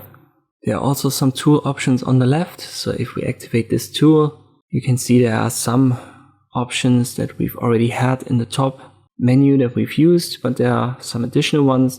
So here yet again is the font family and the font size that we can adjust. The color, but justify is something that we don't have in the top menu. We need yet again a text element that goes over multiple lines, so let me just add some letters. And this just justifies it to left, right or center. And filled is kind of like a block alignment or justification. And these are the basics that beginners need. Once again, I don't want to go over every detail because this would be a 100-hour long video then. So I'm going to cover only the stuff that a beginner needs. And that will cover 99% of the cases for you, the use cases. So don't worry too much about other details. But for you to practice, I want you to create a couple of text elements. First up, create a simple Arial bold text element. I want you to pick Arial bold as a font and then make it 150 right here. We'll keep it black. Then create a second element, Arial red. Yet again, use Arial, but this time only Arial and not bold, and then make it red. Once again, 150 as a size.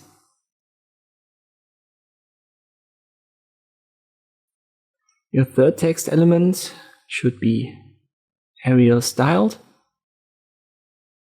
We use Arial as a starting point and then give it a bold style, an italic style and an underline. Make it 150 yet again and give it a bluish turquoise color.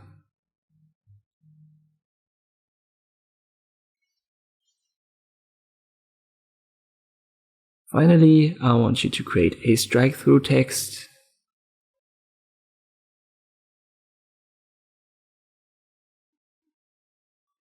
Use Arial heavy. 150 once more. And this time I want you to make it orange. Something like this. So pause the video, recreate this, and then we're ready for the next chapter.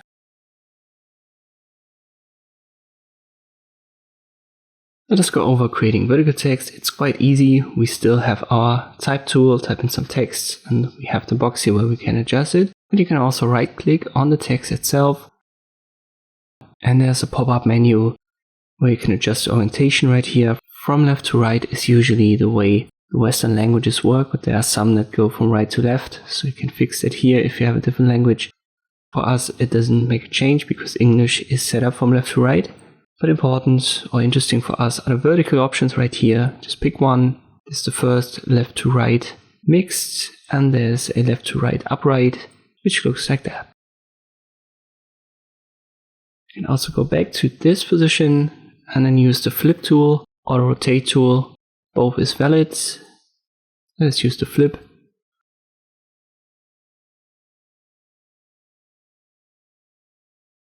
I flip it vertically with the left click, then switch to horizontal and left click again. You can see it works. Then we flip it vertically once more. Now we have the right orientation, so you can easily do that just like this.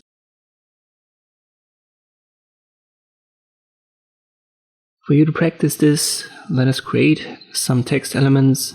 First up, use the type tool yet again, left click, type in vertical. We'll start here with left to right, press Ctrl A, make it 100. We'll give it a green color. Now right click, vertical, keep it mixed. Next element, I call that vertical 2. Let me try 100 again. And now I use the upright option and I want to make this somewhat reddish, something like this. Upright usually takes more space.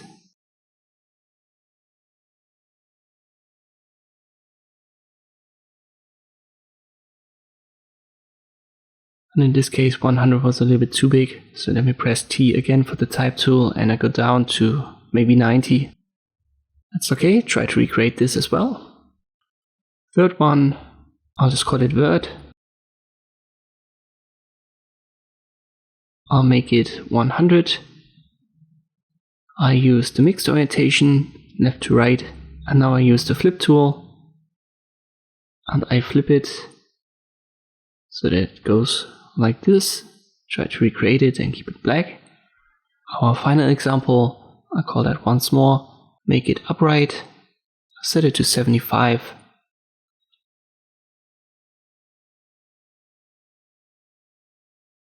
And maybe we'll use like a bluish color.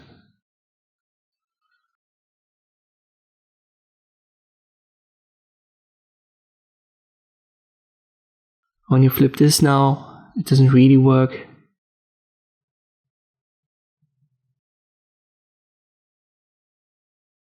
Let me copy this layer. I drag the copy to the right, and then I unflip it.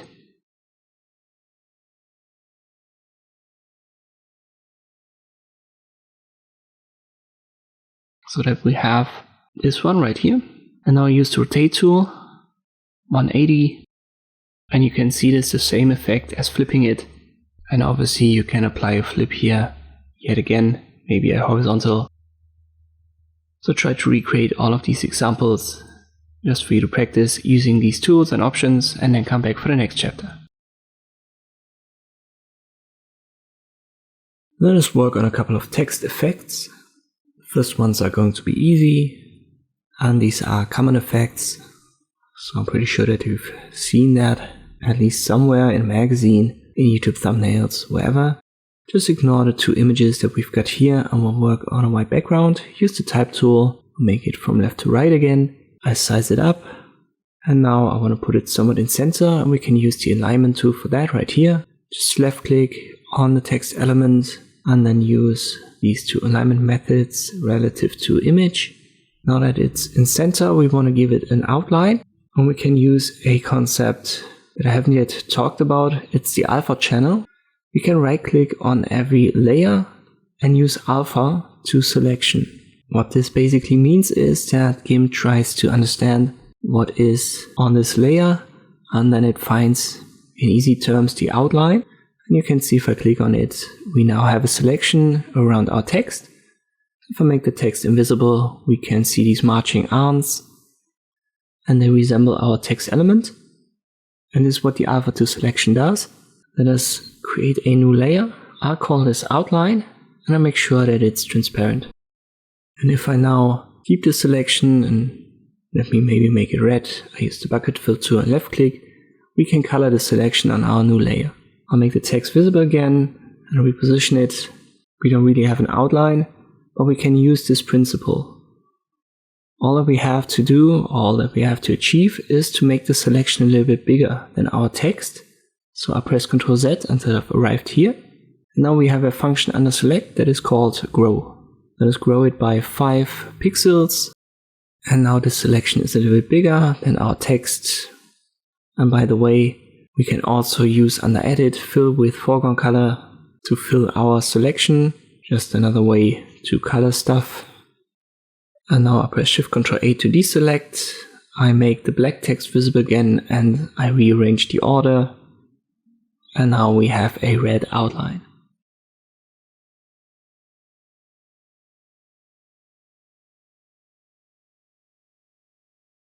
If we now try to recolor the outline, you can see it doesn't work like this.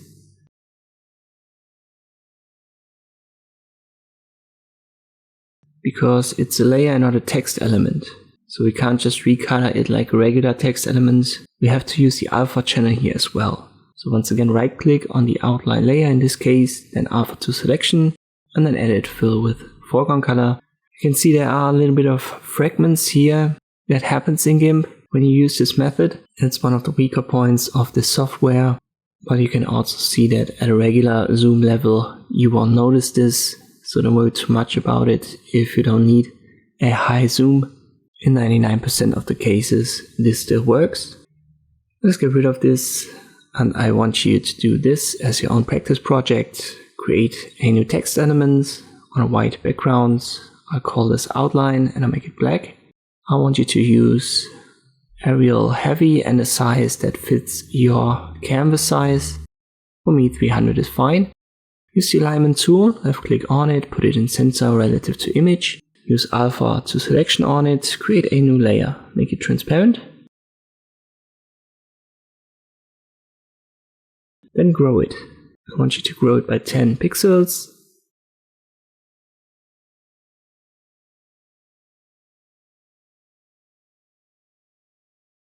Then pick maybe an orange color, something like this.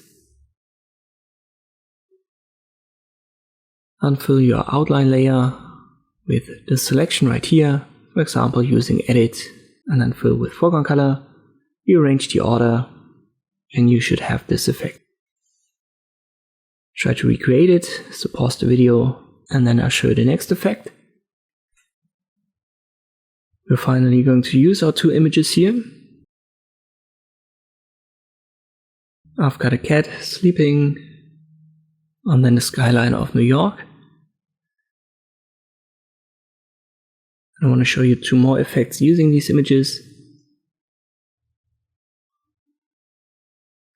First, we're going to use the text tool again and we'll write New York.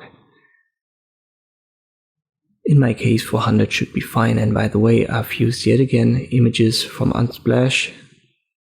If you search for cat sleeping and New York skyline, you should find the same.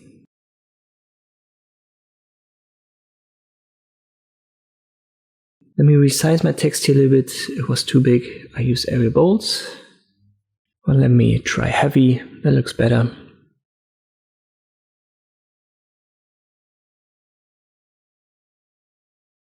I'm happy with this. Right click on your text layer, alpha to selection.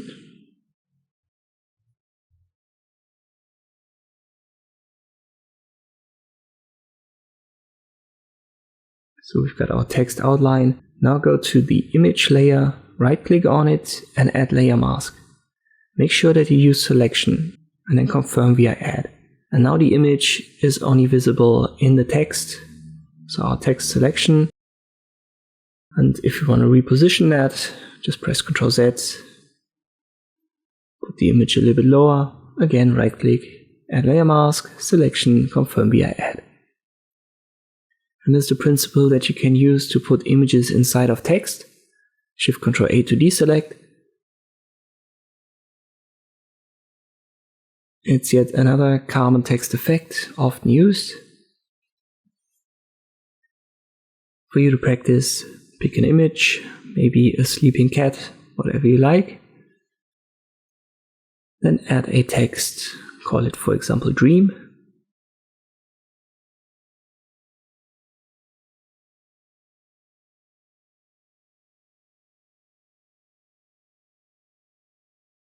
Pick a font and size that you like. You've seen that the color of the text doesn't really make a difference, but make sure to position it correctly.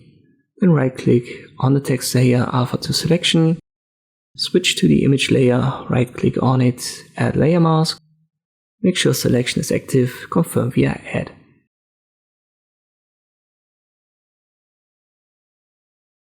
Shift Ctrl A to deselect.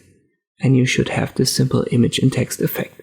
Once again, pause the video and then come back for yet another easy text effect.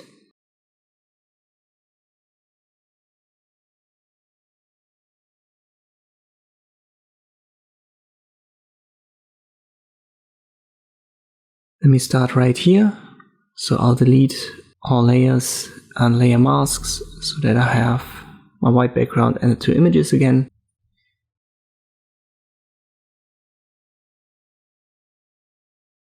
And now we're going to create something that's called a knockout text. Some people also call it cutout text. We'll create a rectangle. You already know how to do that. Put it on a new layer.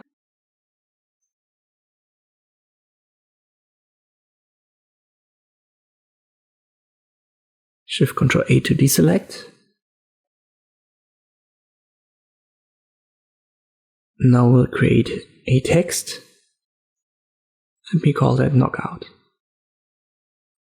Color doesn't really matter, but size does. So make sure that it fits your rectangle size. I want to have a little bit of a cutoff on the left hand side.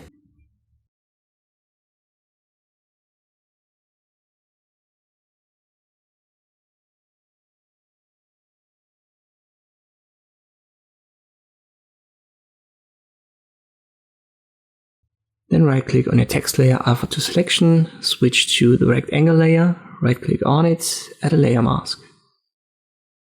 And this would be the image in text effect that we've used. But we can use the same principle. Let me press Ctrl Z. And now I inverse my selection first. Then right click on the rectangle layer, add layer mask. Selection is still active and add. Shift-Ctrl-A to deselect. And now I've created this knockout effect. So the text has basically created a cutout in this rectangle, and if we put an image below, you can see this now blends through. So it's almost the same principle. We just inversed our selection. I want you to recreate this. Let us work on our New York image yet again.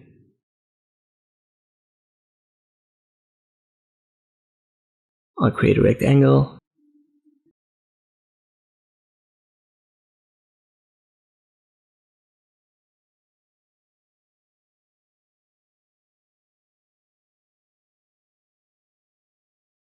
Then I create some text, pick a size, but make it Arial heavy.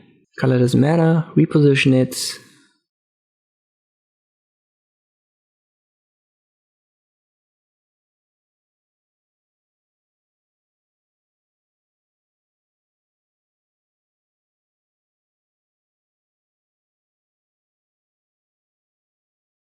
Then right click on it, alpha to selection.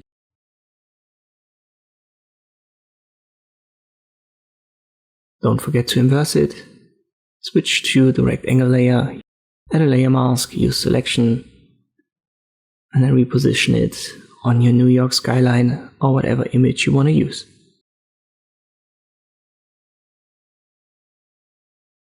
Yet again, pause the video and try to recreate this before you continue.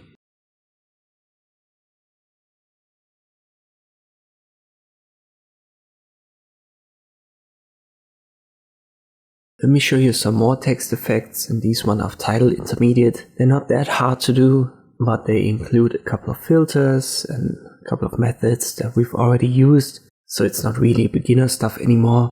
Therefore, I've collected them in a new chapter, but as always, we'll start with an explanation. Let me make the background black.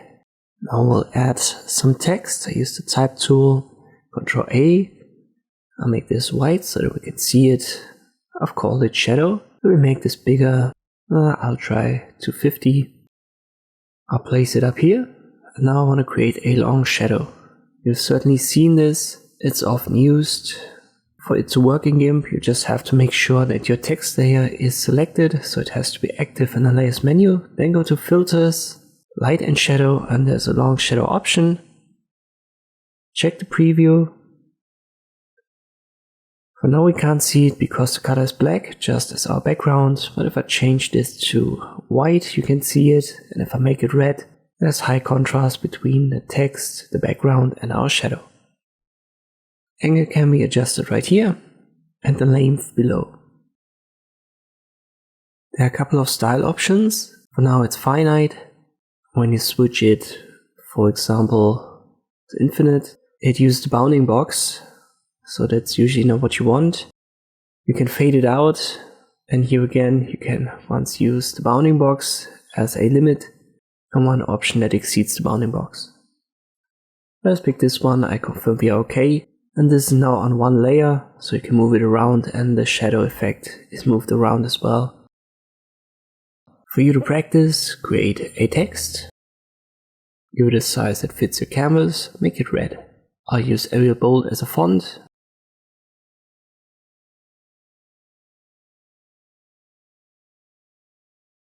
Then use the alignment tool, align it in center. Now we'll use our long shadow filter right here. I want you to make the color bluish.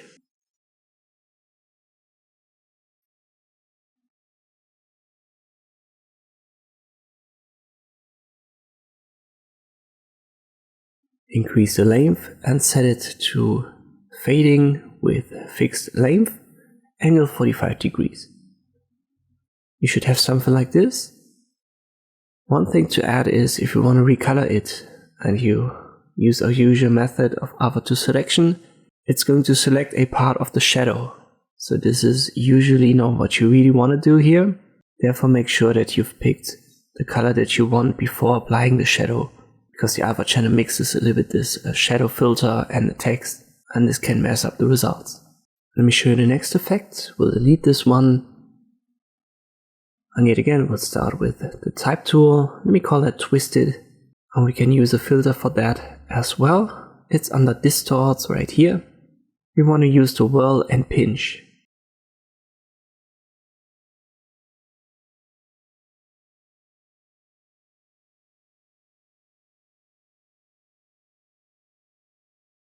And when the preview is checked, you can already see it twists our text and creates like a spiral distortion.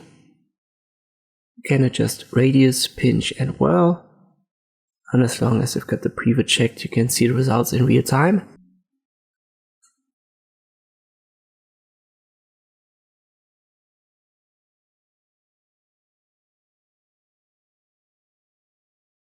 What I want you to create are two results using this effect. We'll start with text twisted again, Arial Bold, white.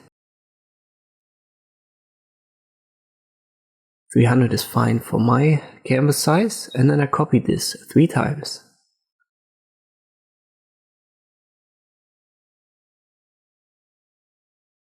I drag the copies down one by one and I hold Ctrl when I do.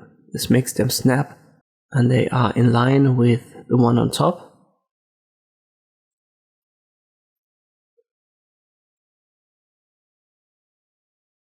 And now we want to apply a twist to this entire text element. To do that, we'll go to the top and then merge it until we've got a single layer that contains all 4 text elements right here. And then we go to filters, distorts, whirl and pinch. Pick some values that you like. After the preview was checked, obviously, you can see it.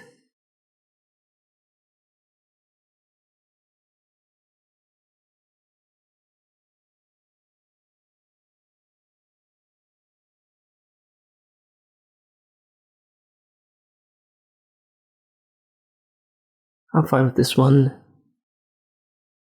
Make sure to recreate this, and if you follow my tutorial here step by step, you should have a similar result. Let's create a similar effect, but we'll add another technique that we already know. Yet again, we'll start with a text white twisted, copy it 3 times, reposition them.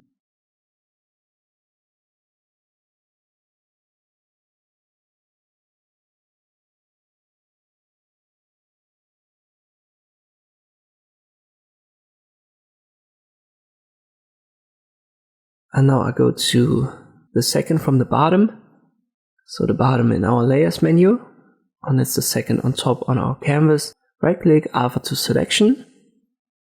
Then we'll create a new layer. Call this outline, make sure it's transparent. Afterwards, we'll go to edit, stroke selection. And we'll flip the colors, we want to make it white. Make sure stroke line is active and line width I'll make it 10, not too thick, and I confirm. And now I want to delete the text there that has the filled color. We don't need this anymore. Shift Ctrl A to deselect, and I also delete this layer. And now I copy our outline layer. I position this on top, and now I drag it down on our canvas holding Control. Afterwards, merge the 4 text elements on one layer. You can see the bounding box is a little bit too big, and I've already shown you how you can fix that. Just go to Layer, Crop to Content, and now we'll apply our wall and pinch.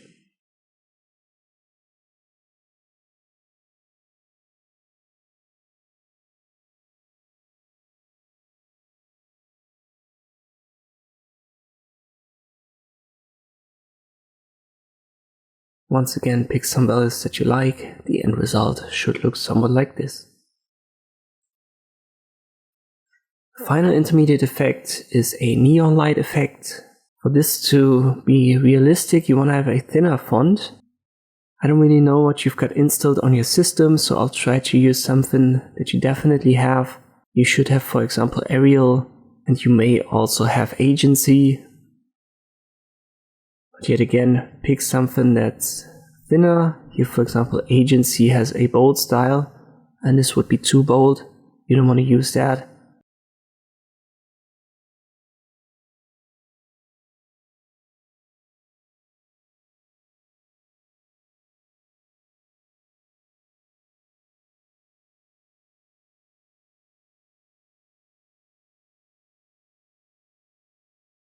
Let us pick Agency for our first try.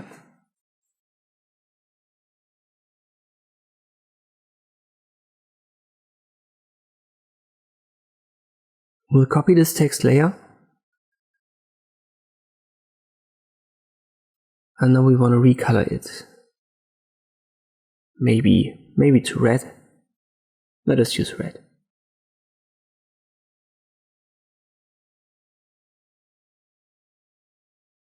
Again, if you just use Edit, Fill with Foreground Color, that's not what you want. You have to first right click and Alpha to Selection. And now we'll use Edit, Fill with Foreground Color, Shift Ctrl A to deselect. I'll reposition them, so let me rename them. First one on top is white, second one below is red. We are on the red layer. I will go to Filters, Blur, Gaussian Blur. Preview is checked. And we'll increase it, and this creates this neon text effect, but I think Agency was a little bit too thick. But you can see this is the process that you can use. For you to practice, let's use a different font. I think Bebas Neue is also a default font that should be installed in your system by default, so we use that. It's a little bit thinner.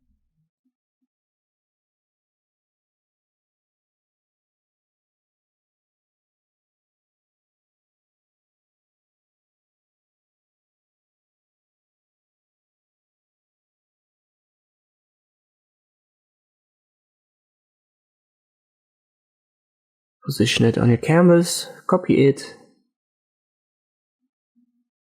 I'll switch to the one below, and I keep the one on top, which is the white. The one below, I want you to make it turquoise. So I'll rename this layer.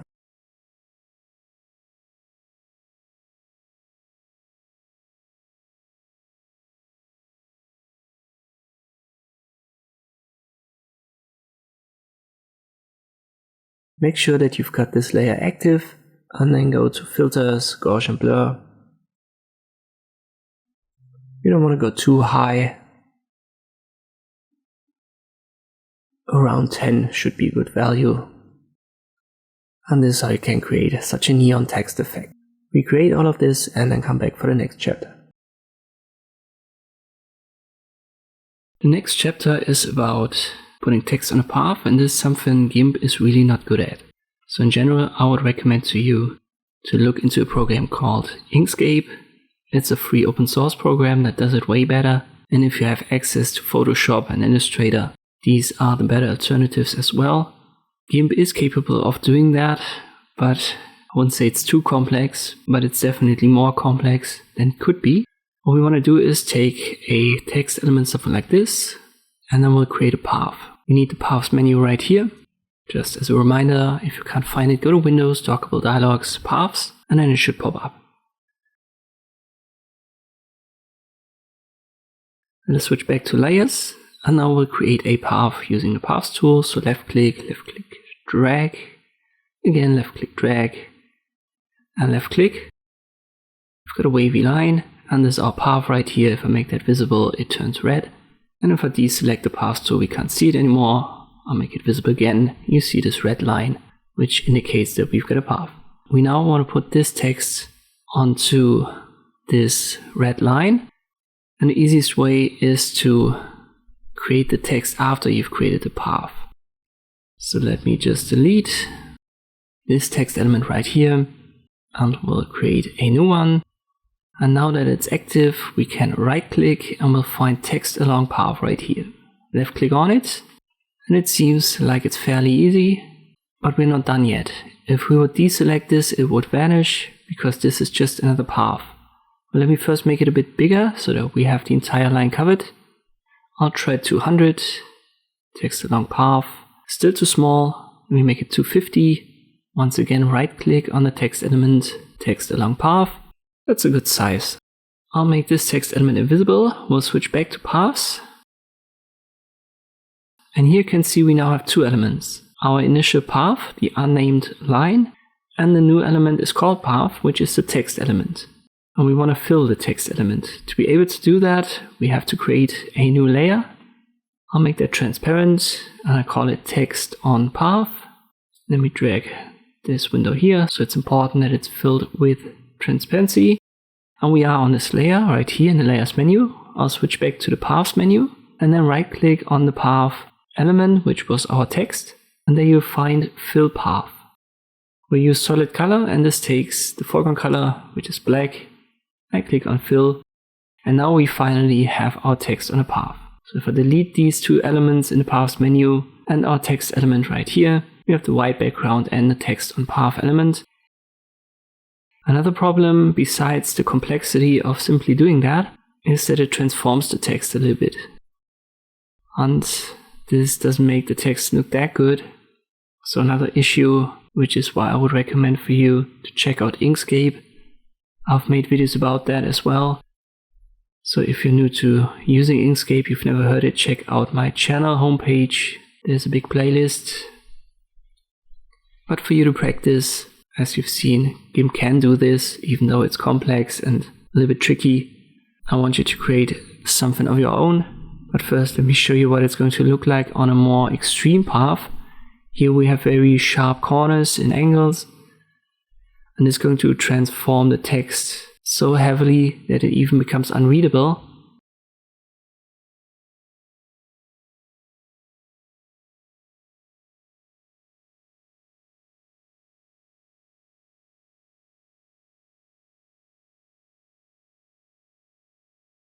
So I'll put yet another text on a path element on this path.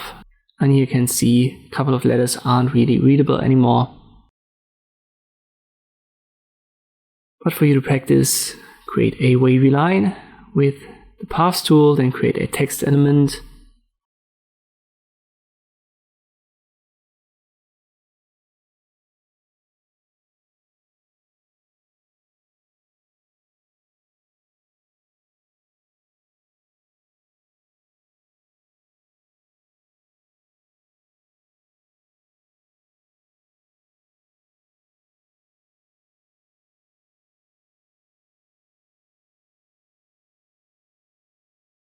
Right click text on path, and then find a good size. In my case, let me try 200. And by the way, I press Ctrl Z to undo the last step to check for the size. I use 200, and even here the T letter and the A letter, they don't look good anymore. But for practice, that should be enough. Create a new layer. Make sure that it's transparent.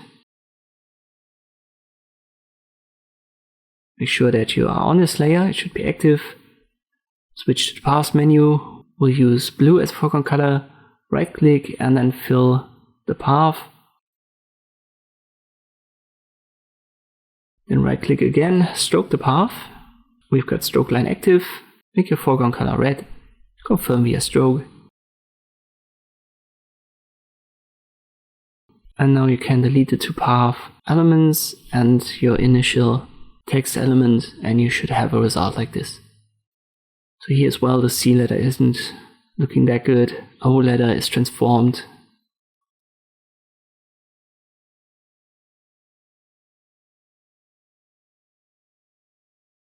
One of the most common use cases for this is to put text on a circle or an ellipse. We can achieve that using the same method. Try to recreate it right away. We'll use the ellipse tool and I'll hold Control here. Then you want to right click and use select and then to path. It should be the last option right here. And if we go to the paths menu, we now have this circle as a path. I press Shift Ctrl A and you can see the red line. This is what we need. We'll create a text element and make it a bit longer, and I once again have to search for a good size.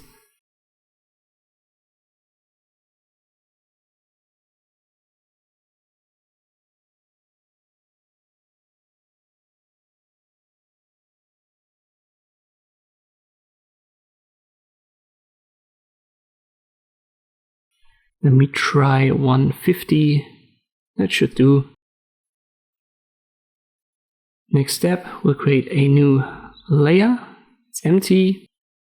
Right click, fill path, and we'll make it black. So try to put text on a circle as well. Looks a little bit better than the transformed ones that we had previously. But once again, I'm not happy with the functionality here of Gimp, so you may want to check out other programs. The next chapter isn't really about Gimp, it's more about your CPU. When you use Windows, I do, at least for these tutorials, you can install new fonts, and they are going to be used then by Gimp and your other programs. So if you have Inkscape, Photoshop installed, they're going to find these new fonts. So when you install new fonts, it's not really something that you have to do in Gimp. Let me show you just an example. I want to install something called Heavenly Christmas, and I don't have that font currently installed, so I can't find it, or Gimp can't find it in my system. Therefore, we can't use it. But there are sites where you can download fonts, for example, thefont.com. I'm going to link to it in the video description. And here is Heavenly Christmas. It's a free font for private use. You simply download it here, and you get a zip folder. Open it. And then you need to extract it first. Just go to extract all, confirm, a new folder will pop up. That's the extracted one. And here you have a PNG, a text document, but you want to open the open type, which is the one above right here. Double click on it. And this opens this new window in your system. And looks like this when you use Windows, at least. And here you just have to click on install. It takes a second and now it's installed in your system. You can now even delete these folders. You don't need them anymore. They're installed somewhere in a Windows specific user folder. What you have to do though is you have to restart Gimp. So let me close it. I restart it, and then let me type just something in. Ctrl A, I type in H, and now we can find Heavenly Christmas right here. So this is the way you can install fonts. Once again, it's not a Gimp specific thing. This is the way you should do it for every of your software applications where you want to have new fonts. Once again, link is in the description, check it out. Some of these fonts are free and you can use them right away. Let us talk about a tool that you're going to use a lot as well. It's the gradient tool. And we can do a couple of things with it. Let us start with a normal gradient. I create a new layer, call it gradient, make it transparent. And here's the gradient tool, short key is G. So you can right click on the bucket, fill tool, and find it or press G, and it opens up the gradient menu. Here are the presets stored. So if you left click on the swatch, you can find all of the stuff that's installed by default. FG and BG means foreground and background. So in our case, black and white. Let us pick FG to BG in the RGB mode, and then left click drag And you can see the start point is black, the end point is white. You can adjust the swatches right here, and the gradient changes its color, but you can also find the menu on the top right of the gradient right here. What you can do is you hover over the start and end point, then left click to activate it, and then you can change the color right here.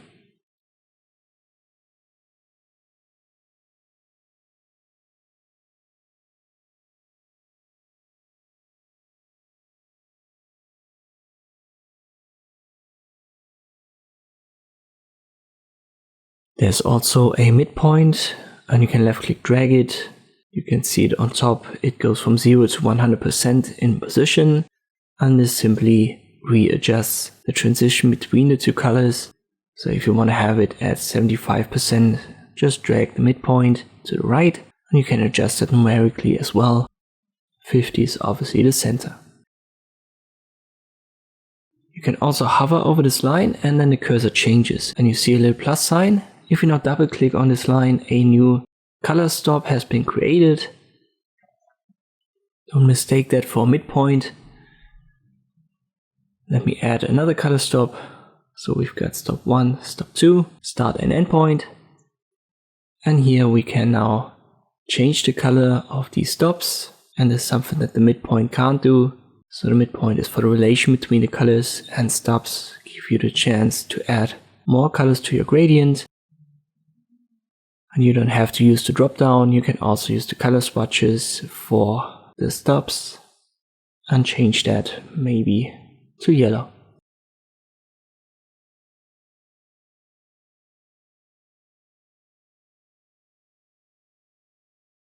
There's also a link icon that links left and right color. For beginners, I would say keep it so that you have a transition to left and right, but you could adjust it here as well. But it gives you a little bit of harsher transitions here and there. Let us pick a preset, which is always a good idea. If you want to have a multicolored effect, pick a preset that's close to what you want, and then simply adjust the stops, start, end point, and maybe the midpoint. That's in most cases an easier way to set up your gradient. For you to practice, start with black and white color, create an empty layer, make it transparent. Then use the gradient tool. Just as a reminder, G was the short key.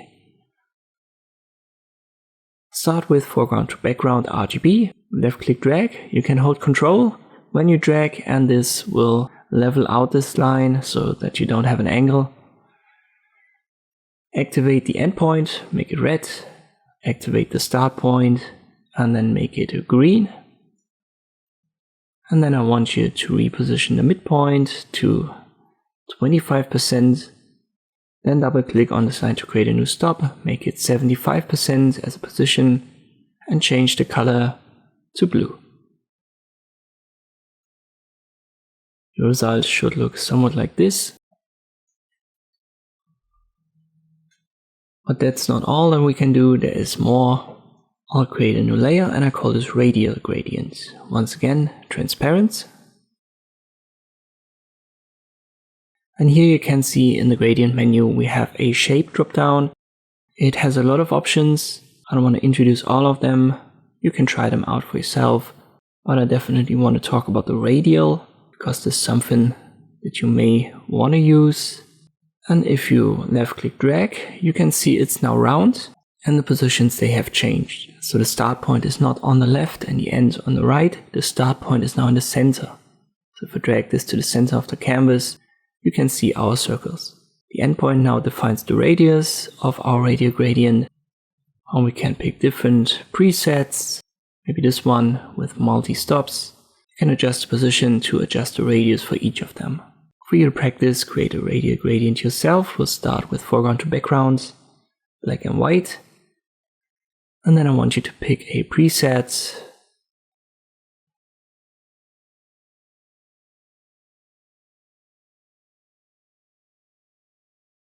This one right here, full saturation, it's kind of like a rainbow gradient.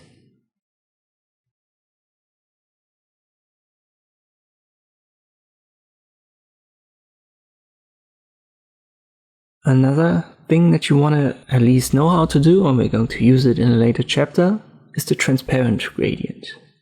So you can not only create gradients from one color to another, but also from a color to transparency. We'll start yet again with an empty layer and the gradient tool. And this time I use foreground to transparency. I've got my white background invisible. And if I left click drag, you can see the start point is black and the end point is transparent, which is indicated by this checkerboard design. And with the midpoint, you can adjust the transition. Let me make that 75. And if I now change the color of the background, first I make it visible. You can see the white shines through. I've used the radial gradient here, but it also works for linear and every other shape. And you can see if I make that red, now the red color shines through. Try to recreate this, and then we'll try to add a gradient to text, which is also possible. We'll start with a simple text that will heavy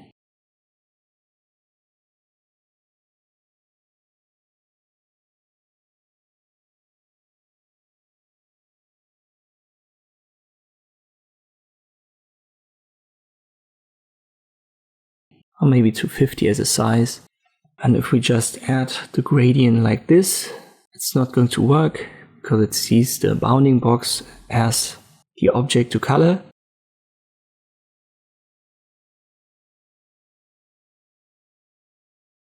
But we already know how to fix that. In earlier chapters, I've introduced the alpha to selection. So right click on your text layer, alpha to selection, and then apply the gradient. Let me give that different colors and it becomes more obvious. We'll make it bluish to red.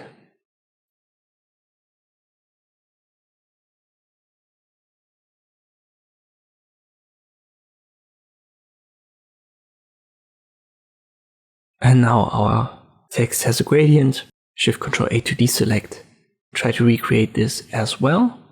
And now I'm finally going to show you how you can add a transparent gradient to text, which is also something that might come in handy. But it's a little bit different than adding a regular gradient to text. We want to start with the text. So let me make this one invisible. And now I add a new text on top. Let me just call that gradient yet again. And I use Arial Bold Italic so that we have used something different. 250 yet again. You can see it's a new text element in our layers menu. Right click alpha to selection. And if you now apply the foreground to transparent gradient, it's not going to work. And this is the difference between using a transparent gradient and a non-transparent gradient for text. But what we can do to achieve the effect that we want, we simply make this invisible. And then we'll open a new layer. Let me call that transparent gradient text layer. It's transparent. I need to select the text. So yet again, alpha to selection. Then make this text invisible and make sure your transparent gradient text layer is visible. You should see the marching ants resembling your text shape. Then use as a preset foreground to transparent, left click drag, and you can see it works. Let me use different colors, and here's the transparency indicated. Let me make our background different, because for now it looks like it was white. But if I change the background color to red, you can see our text has actual transparency to the right. Try to recreate this as well, and then you're ready for the next chapter. Our next chapter combines the principles that I've introduced in the last chapters. We have two images, I've called them 1 and 2, and we want to blend them together. To do that, I'll go down with the opacity for the top one, and then I position it a little bit to the right. Then I switch to the one below and position it a little bit to the left. And then I increase the opacity again.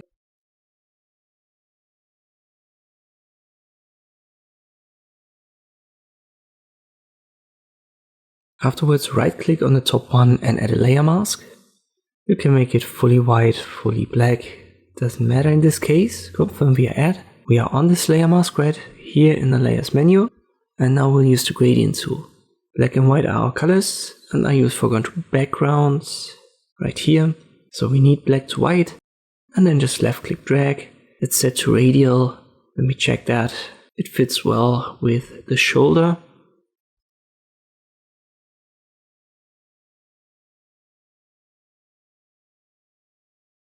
And if I release the gradient, you can see on this layer mask, there is now a blackish to grayish to white circle. And this is what creates this blend through.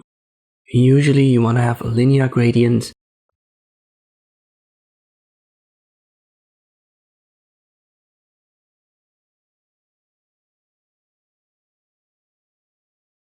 And you can afterwards still use the brush, paint over it black, and you can see this is the same effect.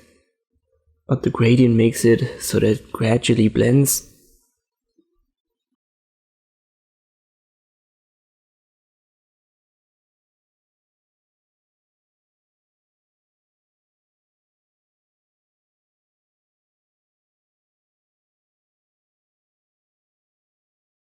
Try to recreate something like this yourself. Let me delete the layer mask. And I've used yet again images from Unsplash. If you want to use the same, pause the video, type in the names. But you can use any. For practice purposes, let me do it again. This time I'll drag the top one to the left. Then I reposition the one below. I go to the top one, reduce opacity, so that I can reposition the one below a little bit better. So it helps me seeing what's really happening here. I set the opacity to 100 again and right click add layer mask. I'll make it fully white. I make sure that I'm on the layer mask, not the layer. Then I use the gradient, set to linear, foreground to background, black and white. So make sure that's your starting point. And then left click drag to create this blend effect.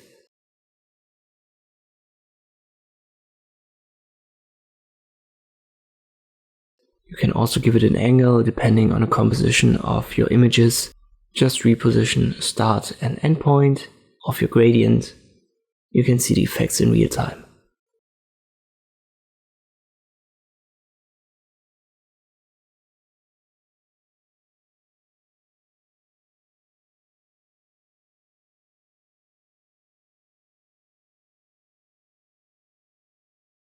Additionally, as I've shown you, you can also use the brush tool afterwards and clean up certain areas if you want that.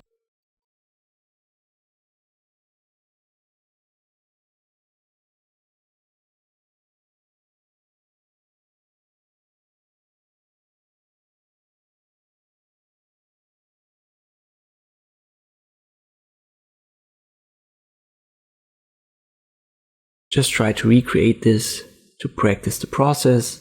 As I've said, it combines a couple of methods that I've already introduced, but it's still a good idea to do it yourself as you learn Gimp primarily by using it. Let us go back to our layer mask effects.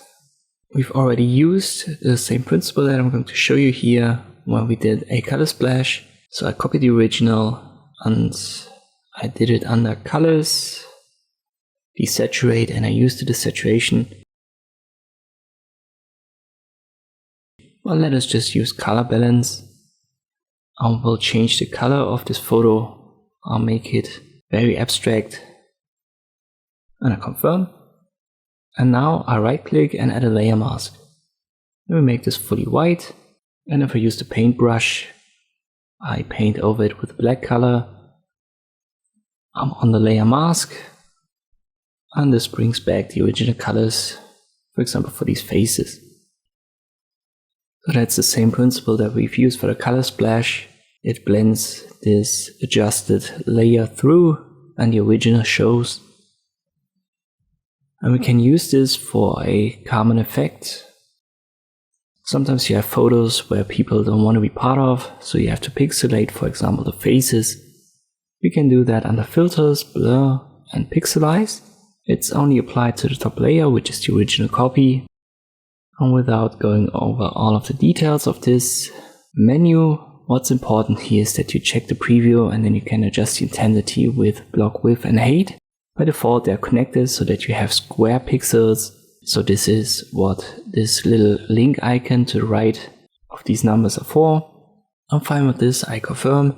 And now I right click on this layer, add a layer mask, and I make it fully transparent, so black.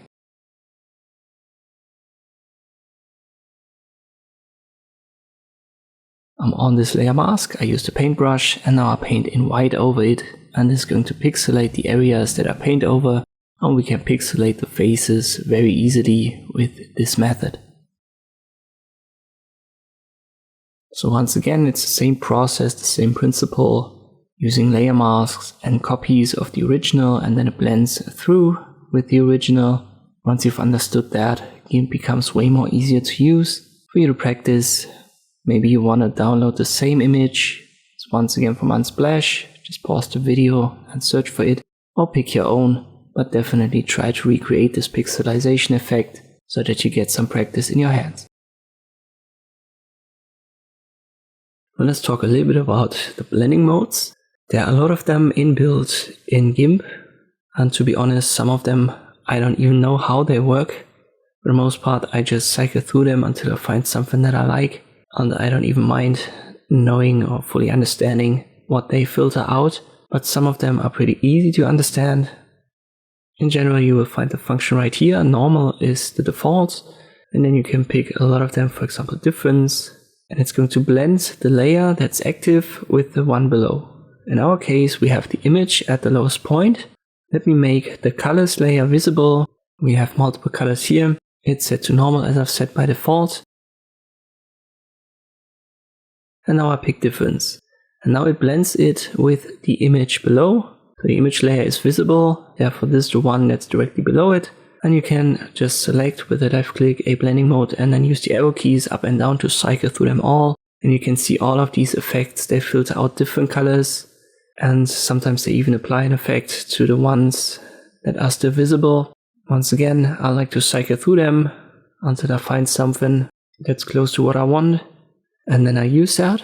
This is usually my workflow, but I've also said some are easy to understand. For example, for white and black, we have specific blending modes. For white, we can set it to multiply, and this will filter out everything that's white. So we can't see the white layer anymore at all, because multiply always erases, you could say, the white colors from the layer. And we have something similar for black, and it's called screen. So screen filters out the black parts of the layers.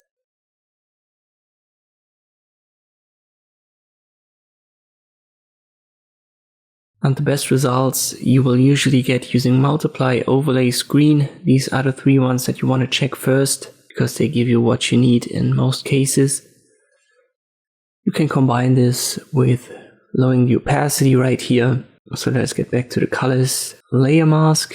And I use an LCH hue.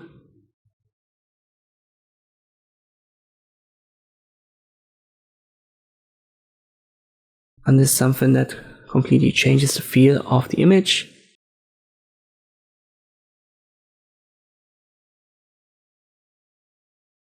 Let me show you another use case. I'll just create a text element. And now I have a texture. And let me make a black background like this. Set it back to normal. We don't need the colors layer. We only have a black background and the text. And now I have a texture right here. Let me make that visible. This is simply a photo that I've downloaded from Unsplash. And now I set its blending mode to multiply.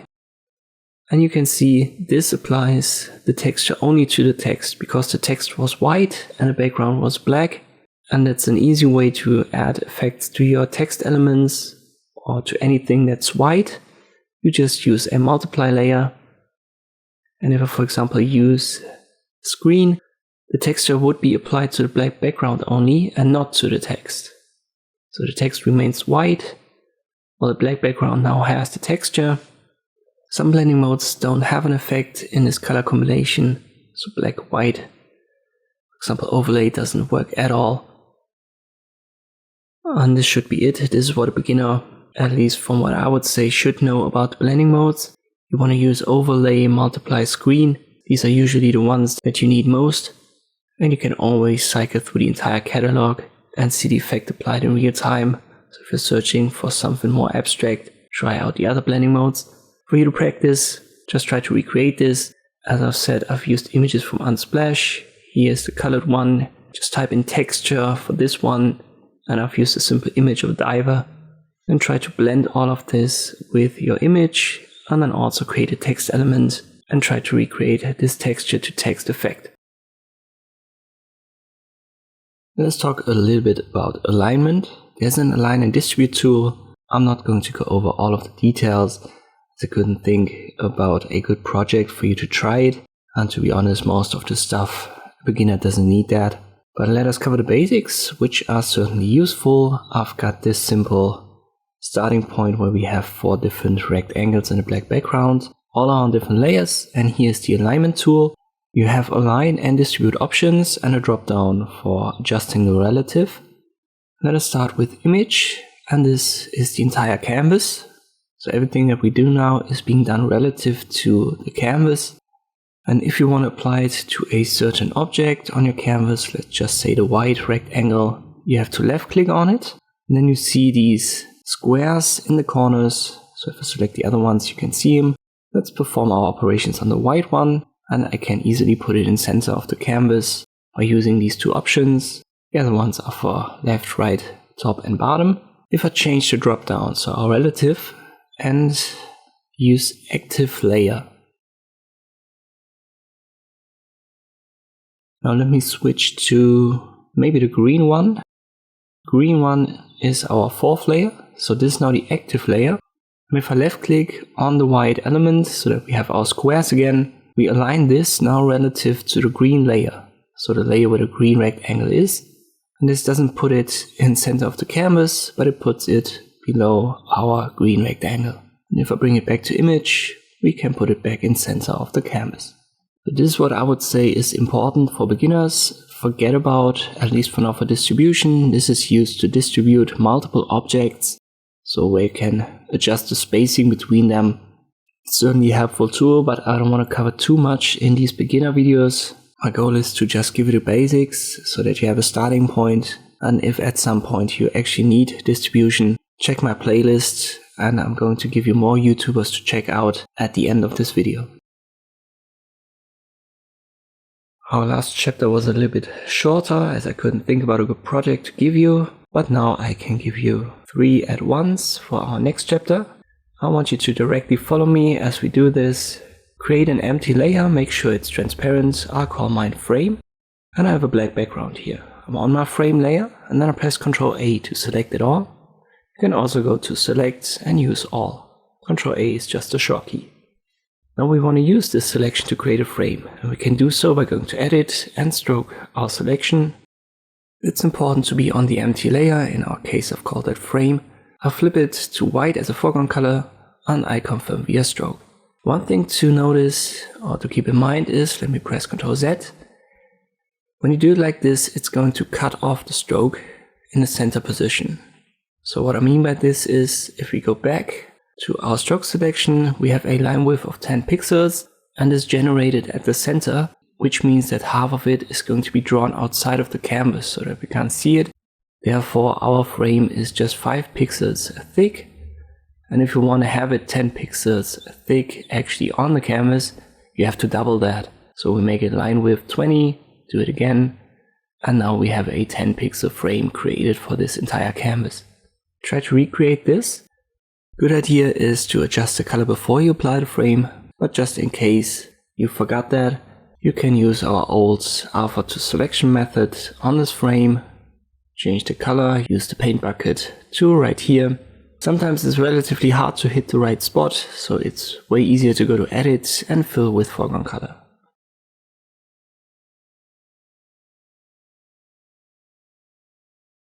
Shift Ctrl A to deselect, and now we have a red frame. Try to recreate both. So make it white, 10 pixels, and then try to recolor it, and then come back for the next project. We'll need an image. Yet again used one from Unsplash. Let me call that original and I scale it a little bit down.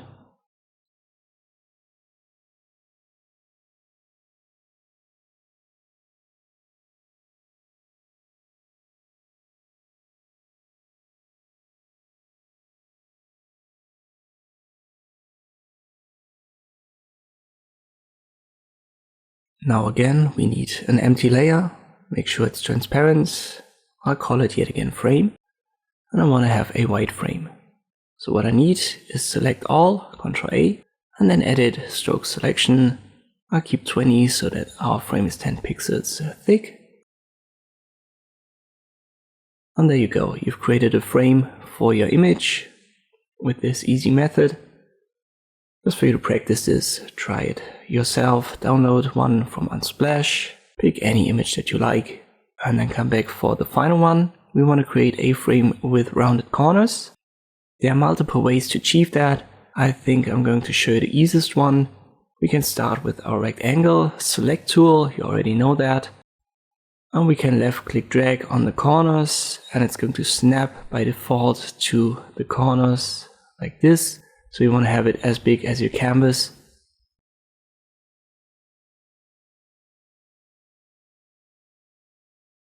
Let me make sure that I have it. It should look like this. And then you already know our rounded corners option right here. And you can adjust the radius with the slider below. Let me make it a bit bigger.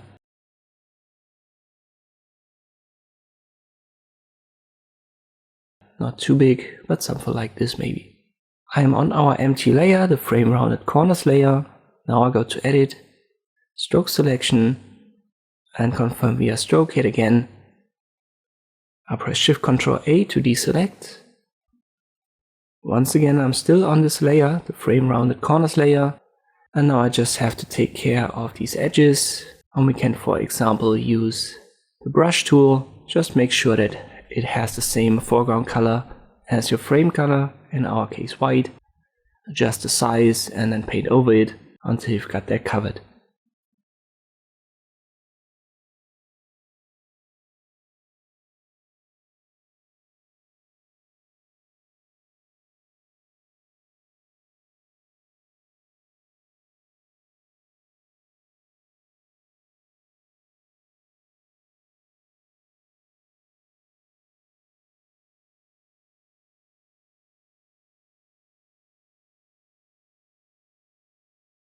Whenever you overpaint, just press Ctrl Z and redo it.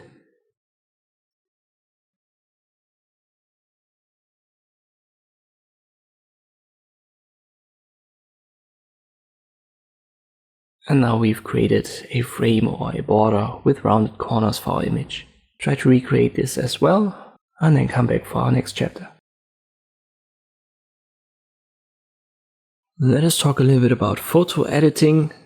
Yet again, this is a very big topic and I can't cover it all in a single chapter here.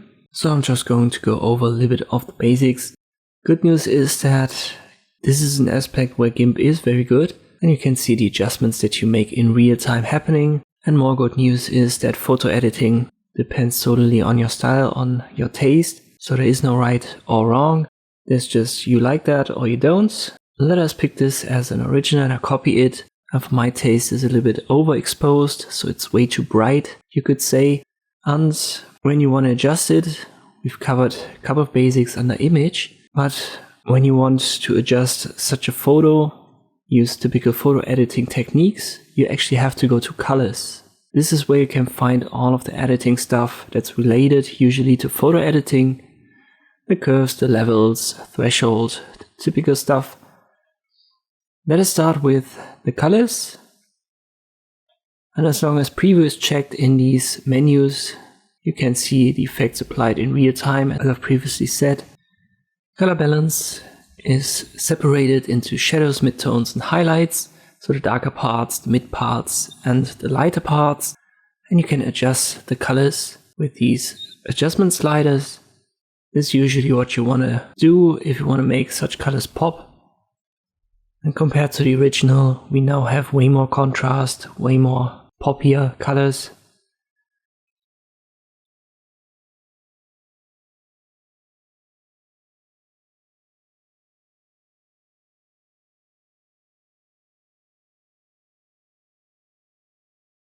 Below it we have the color temperature. Let me copy the original again and I call that edit 2.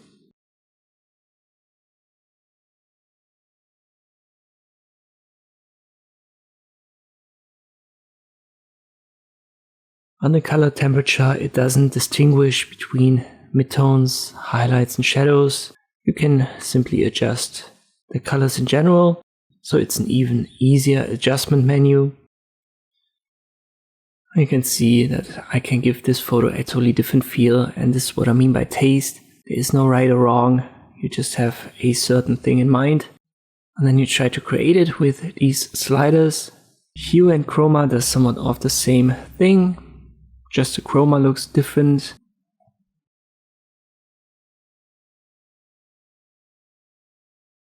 Hue and saturation, yet again, is for color adjustment. Saturation, we've desaturated a photo earlier, so this is for making the colors more saturated or desaturated and making them black and white in the extreme case. But I was talking about overexposure, because for my taste this photo is a little bit overexposed, but I can fix that using exposure. I go down with it a little bit and then I adjust the black level, which gives it more contrast, and now the general feel is much darker compared to the original. We'll copy it yet again.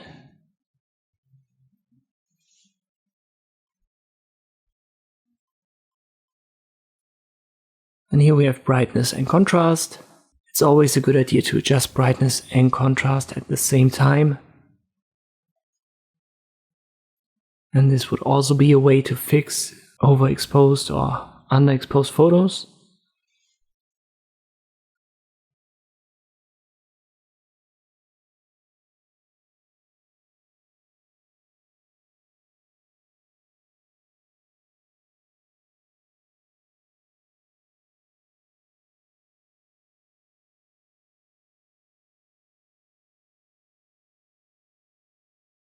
We have the levels.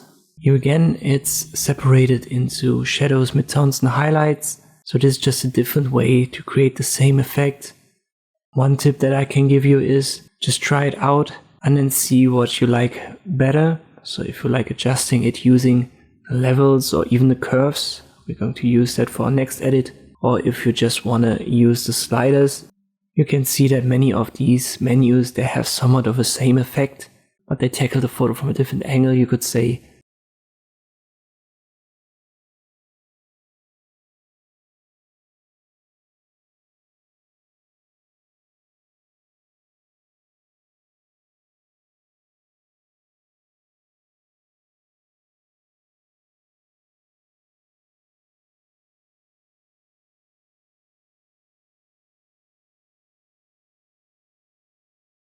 So the curves, yet again, it's separated into shadows, midtones, highlights, you could say.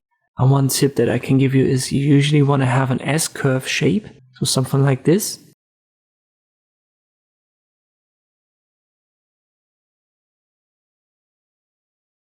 This gives your photo more contrast, and from then on you adjust these points.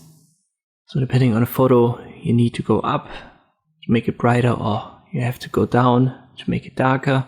But this S shape is usually something that every photo needs, at least in traditional editing.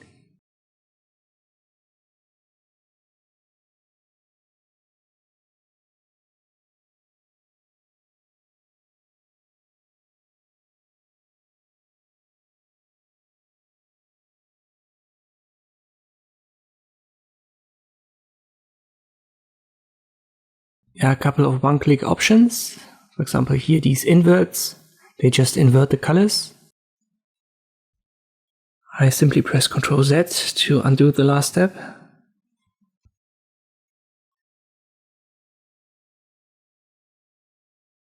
And here we have a couple of options. Threshold, for example, makes it black and white, and depending on the slider, more of the elements will be white or black.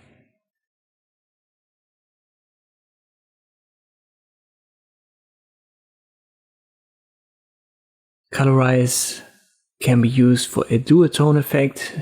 We're going to create that later on. You can see it colors the entire photo according to a specific set color. Posterize is an often used effect. You have to go to the lower levels for the most part, something like this. So it gives it a little bit of a comic book style. For beginners, I would advise you to forget about the rest for now. We have more one-click options under Auto. Desaturate, we've used a desaturation before. Mapping may be interesting, but let us go to desaturate first and I'll show you a sepia effect. This is often used to make photos look old, and it has this typical beige, yellowish look. You can change the blending mode and achieve more effects, but yet again I think that's a little bit too much for beginners, so just use the slider and create your own sepia.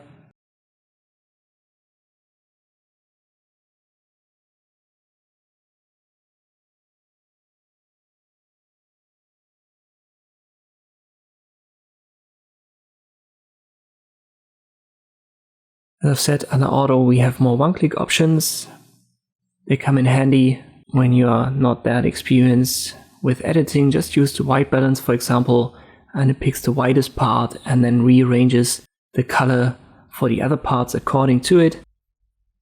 It's a good one-click options to edit your photos quickly and improve the quality.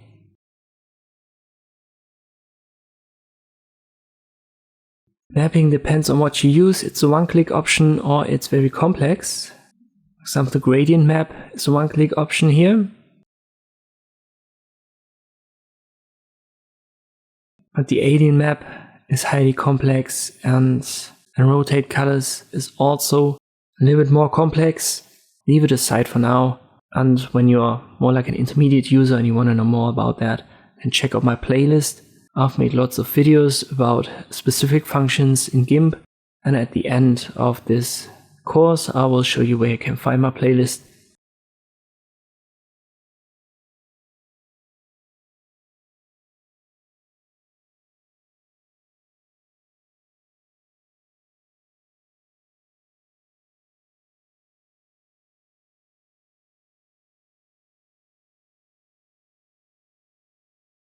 For you to practice, just find a photo that you want to work on. I once again would refer you to Unsplash. Then I want you to edit it, try out the color balance, definitely try brightness and contrast, levels and curves adjustments. Also use one-click options, equalize and white balance under Auto, and create a sepia effect for a photo edit under Desaturate. And you can also try out threshold, colorize and posterize. So this is now your task. Try to create these edits. I've done 8, so try to have at least 8 different photo edits of the same photo and then come back for the next chapter. Let us talk about grids and guides. At first we can drag them simply out of the rulers like this, so left click drag, and this is what's called a guide. Keep in mind that when you release it, so when you release the left click, you can't adjust this anymore. So if you try to drag it around, you're just dragging around the layer that's active, in our case the black background. Then press Ctrl Z, and this is how you can get rid of them. Using a right click and trying to adjust it isn't really what I would recommend. Instead, we've got a couple of options right here under View and Image. Under View, at first, you want to make sure that Show Guides is active. It should be by default, but if you can't see your guides, this might be the issue. And we want to work with Snap to Guides as well, but first let's go to Image, Guides, and there's a Remove All Guides option. And now all of the guides are gone. We'll get back to View. Once again, Show Guides should be active, and Snap to Guides should also be active by default. If it isn't, check it with a left click. And now we can use this, for example, to create a shape and position it. Let us create a new layer. I'll make it a rectangle without rounded corners, and I'll make it white.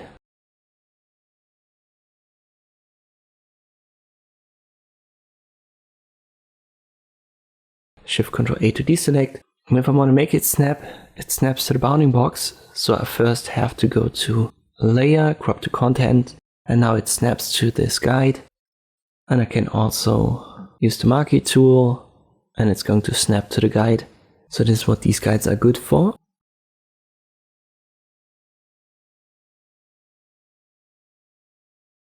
And this is why for the most part you want to make sure that they're visible and the snapping is active.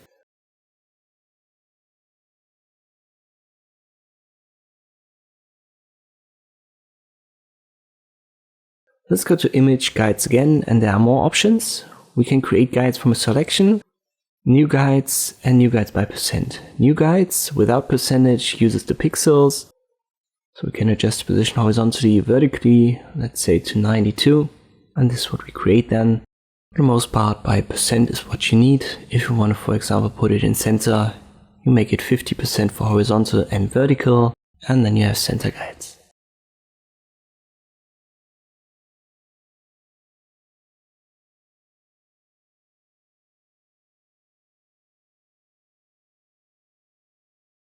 Let's remove them all, and now we want to work on the grid, which is a different thing.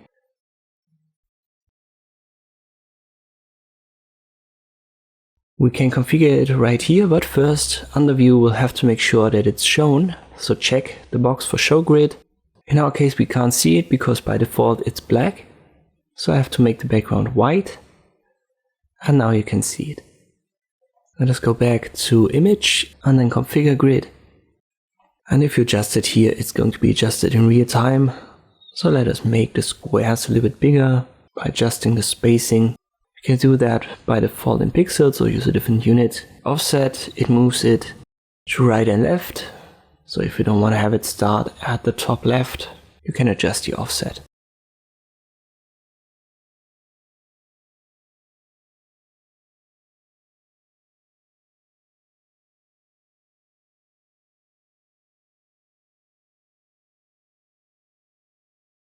Foreground color is the color of the stroke, you could say, of this grid. Let me make it red.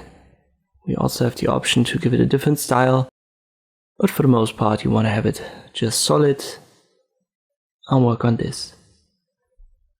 Here we also have a snapping function, and by default this is unchecked. So let me check it for our tutorial. I use the marquee tool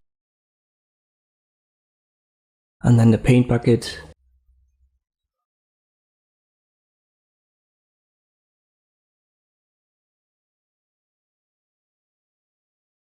I put it on a new layer, but let me make it black. Now we can see it. And in the end, we'll have to unshow the grid. And this is usually what you want to use a grid for. For you to practice, I want you to create a couple of grids and a guide. Let us use the guides first. Create center guides, so 50% horizontal and vertical.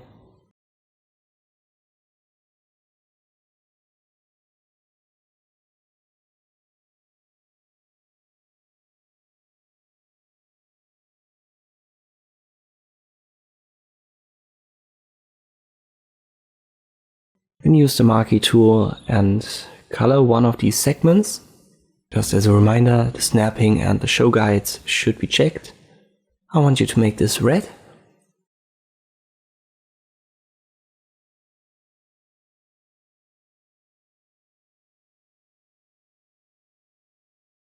Use Shift-Ctrl-A to deselect, and then if you move it around you can see this segment is as big as the 4 segments that we've got here.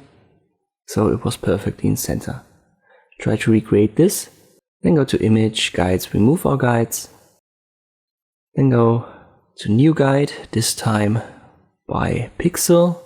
And I want you to use a position of 100.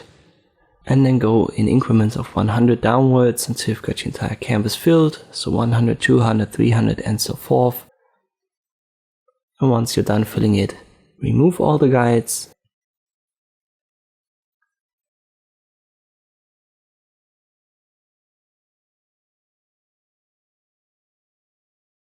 And now I want you to create a selection, maybe a rectangle like this. Go to Image, Guides, and then New Guides from Selection.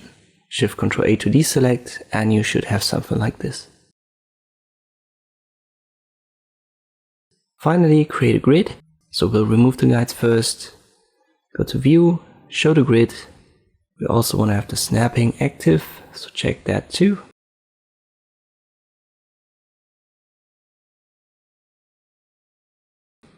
Then go to Image, configure the grid. make it greenish.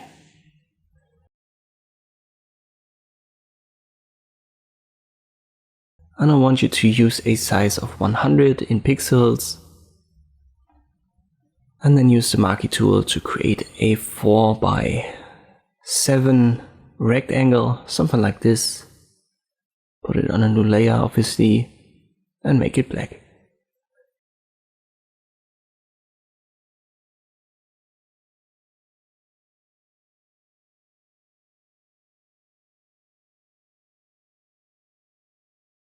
Finally, unshow the grid.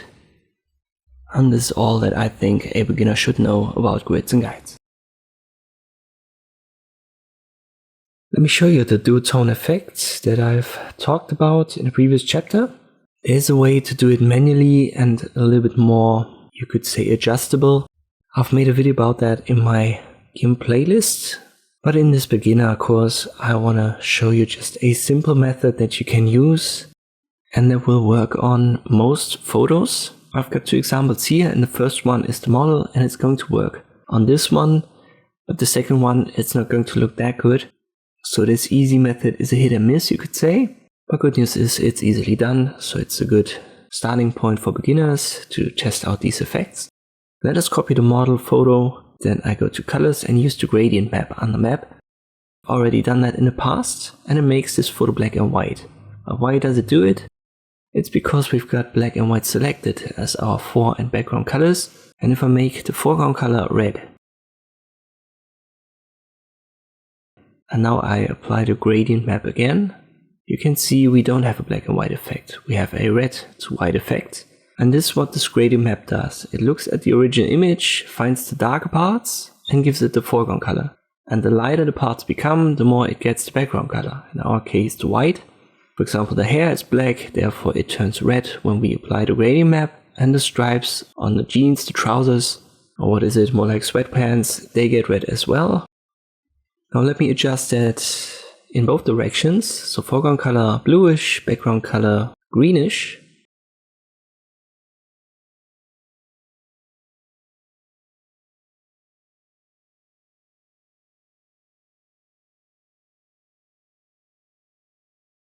And I have to flip it again so that blue is my foreground color, because I want this to be applied to the black parts, dark parts. And now colors map, gradient map. And you can see this is the typical duotone effect. Obviously you have to play a little bit around with the colors, so press Ctrl Z, and then maybe adjust the green parts a little bit more.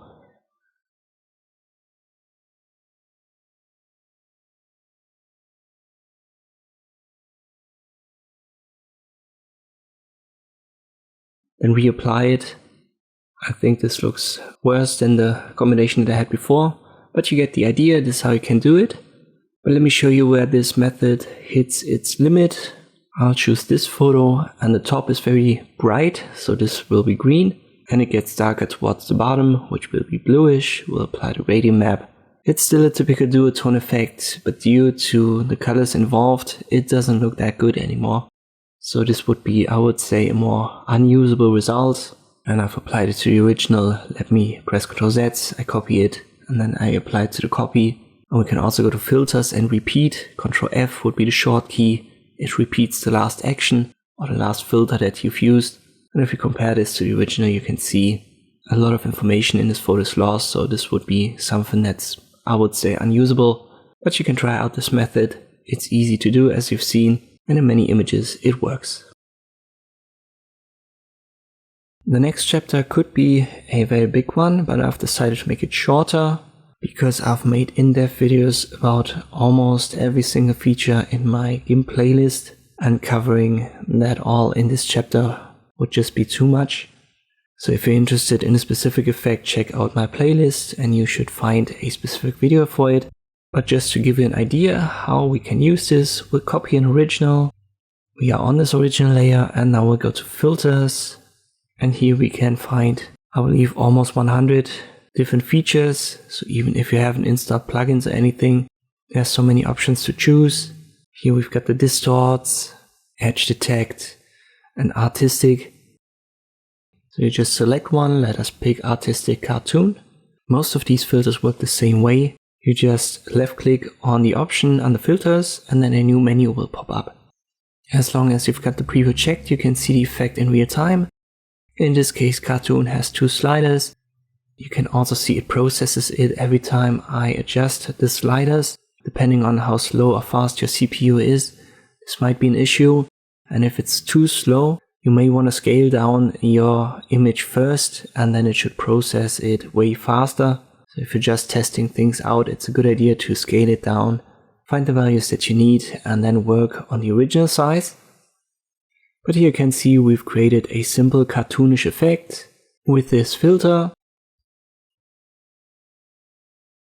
And you can also combine filters. So if I now add an edge detect Laplace to it, it still works. So all of these filters can be mixed and combined for more intermediate to advanced effects. Some of these effects, they also add elements to your photo or your image. So in this case, if you want to add kind of like a lens flare, you could use this supernova and adjust the colors and do it. Once again, I don't want to go over all of these filters. Go through the list yourself, and if you find something that interests you, just try it out. And if you get stuck, check out my Gimp playlist. For you to practice, you should definitely choose yourself an image and try out the cartoon filter under artistic. And then I want you to add a cubism on top. So just that you've tried it out. And here again, make sure preview is checked and then adjust the sliders that are given. Sometimes you have more or less options, but it's always the same game. You can see the results in real time, which makes these filters easy to use. In my case, I'm fine with this, so try to recreate something similar. I've yet again used an image from Unsplash. Our next chapter is a little bit more intermediate. We want to perform maybe the most painful task in photo editing. We want to select the model and then blur the background. In principle, you already know one method to do that. It's to use the path tool. I copy the original and I work on the copy. And then you go over it, left click in the first step.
When you've reached the starting point, you hold Control, left click to close your path.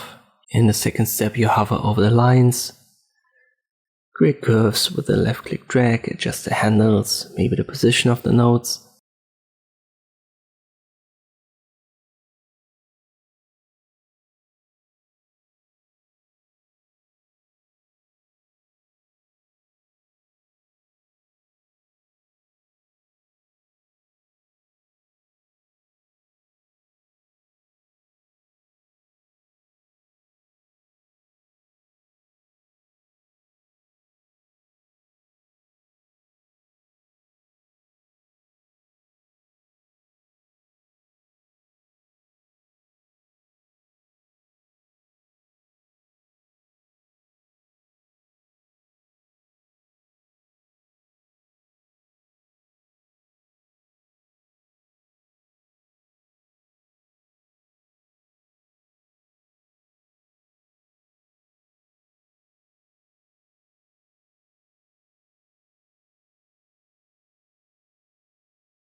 It's a good idea for you to practice this yourself as we go. Just find yourself an image. I would also recommend Unsplash for finding one of these, but in the beginning try to search for a model where the hair is not that chaotic. You may want to use the model with the hat. It makes it easier to select, because selecting hair is the hardest part.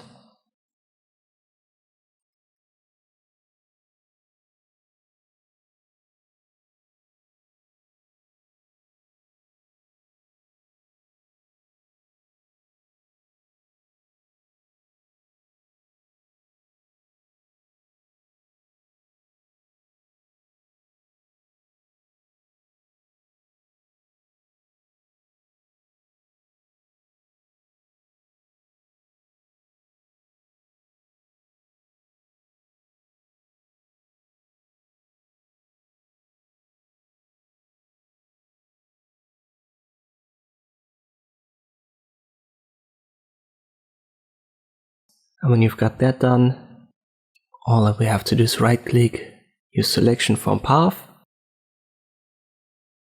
This is our starting point. We can use the layer mask method that we've used prior. So in this case, we'll right click, add layer mask. On the black parts, they were for full transparency. So if you make it black, the origin below would shine through, and we want to have that effect but only applied to the background. So we use add layer mask selection, and now our model is white, and the background, the trees, the wooden parts here, the fence or what it is, this is black, so this will shine through with the layer below. And here we want to add a blur. To do that, we'll copy the original yet again, and let me call that blur, and the one on top with our layer mask is the model. We still have our original as a backup at the bottom. Let me select the blur layer, and now I go to filters, blur, and use for example a Gaussian blur. Previous checked, and you can see I can blur the background now. And here's one little detail that's not perfect. It's going to blend the model below, so you will have a little bit of the arm blending through as a halo of the model. One way to get around it is to just use a lower blur, and it doesn't jump to the eye anymore of the viewer. And this is what I recommend to a beginner. Try to stay there. There are more intermediate and advanced options to work on that. I would once again refer you to my Gimp playlist and search for specific videos that cover that. For beginners, I want to leave it at that. As I've said, for practice purposes, find yourself a model, use the path tool to select it, and then apply the blur to the background like I did here.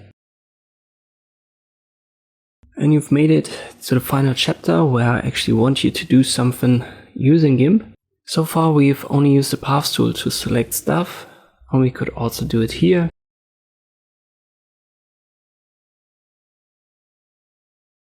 In principle, you can also use the marquee tools. So we've used the rectangle select and even the ellipse select tool.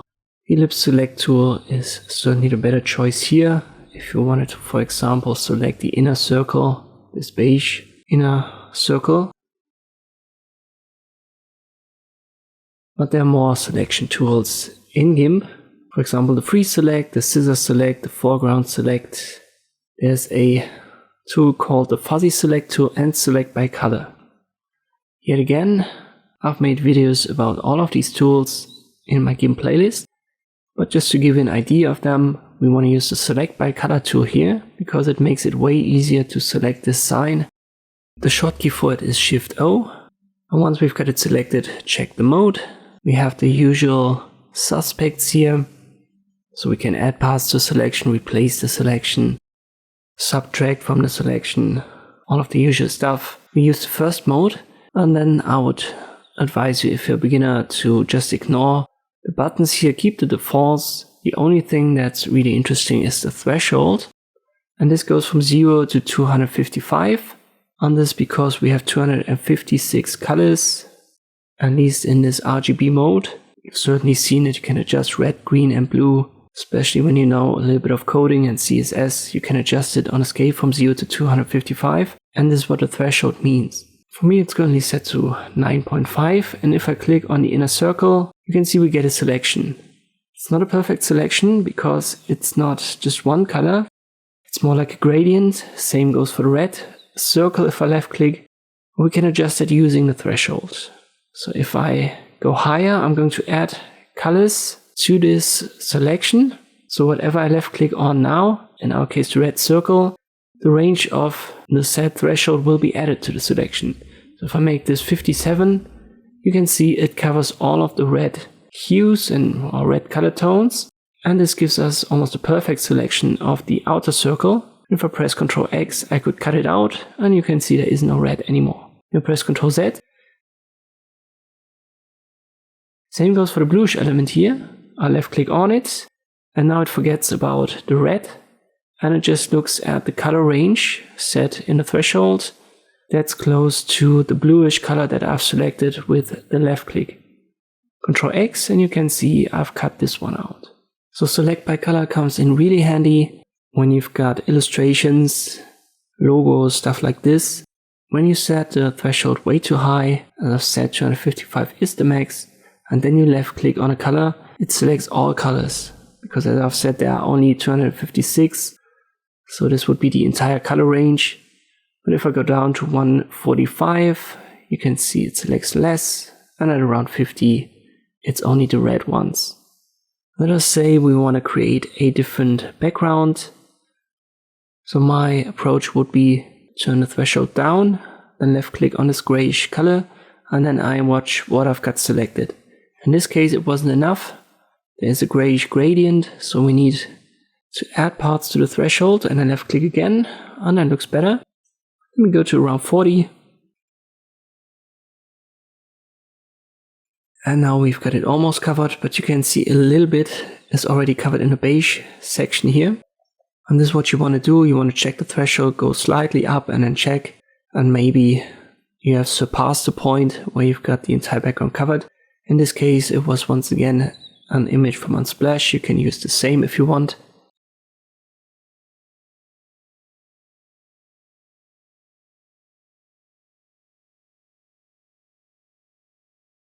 And if I wanted to give it a different background, I'll just create a new layer. I'll make sure it's transparent.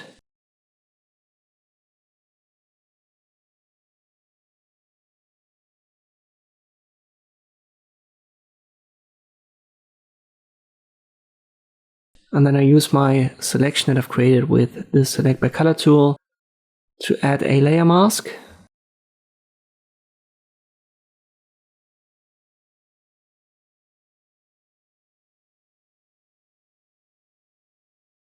But I have to invert it first.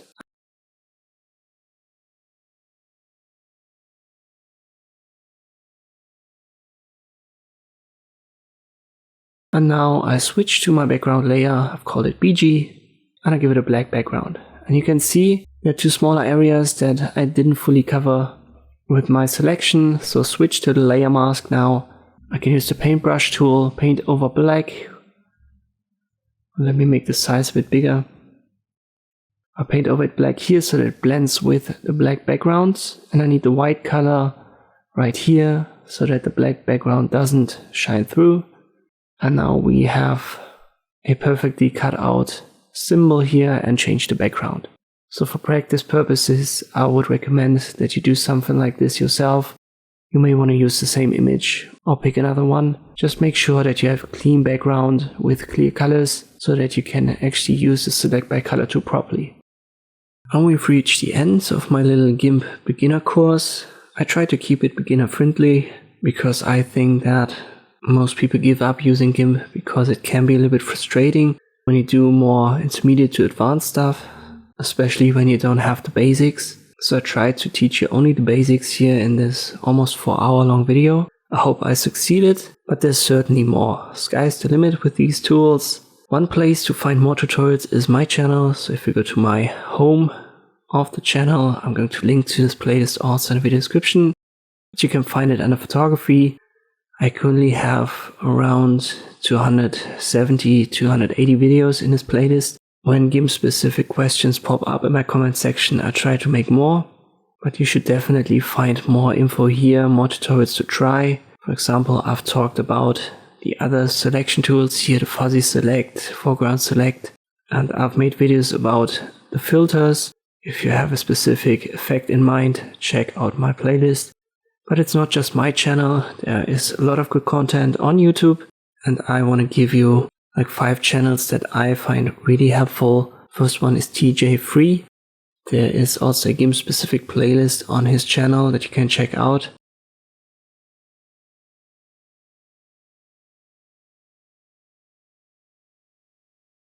Then Davis Media Design, lots of GIMP videos.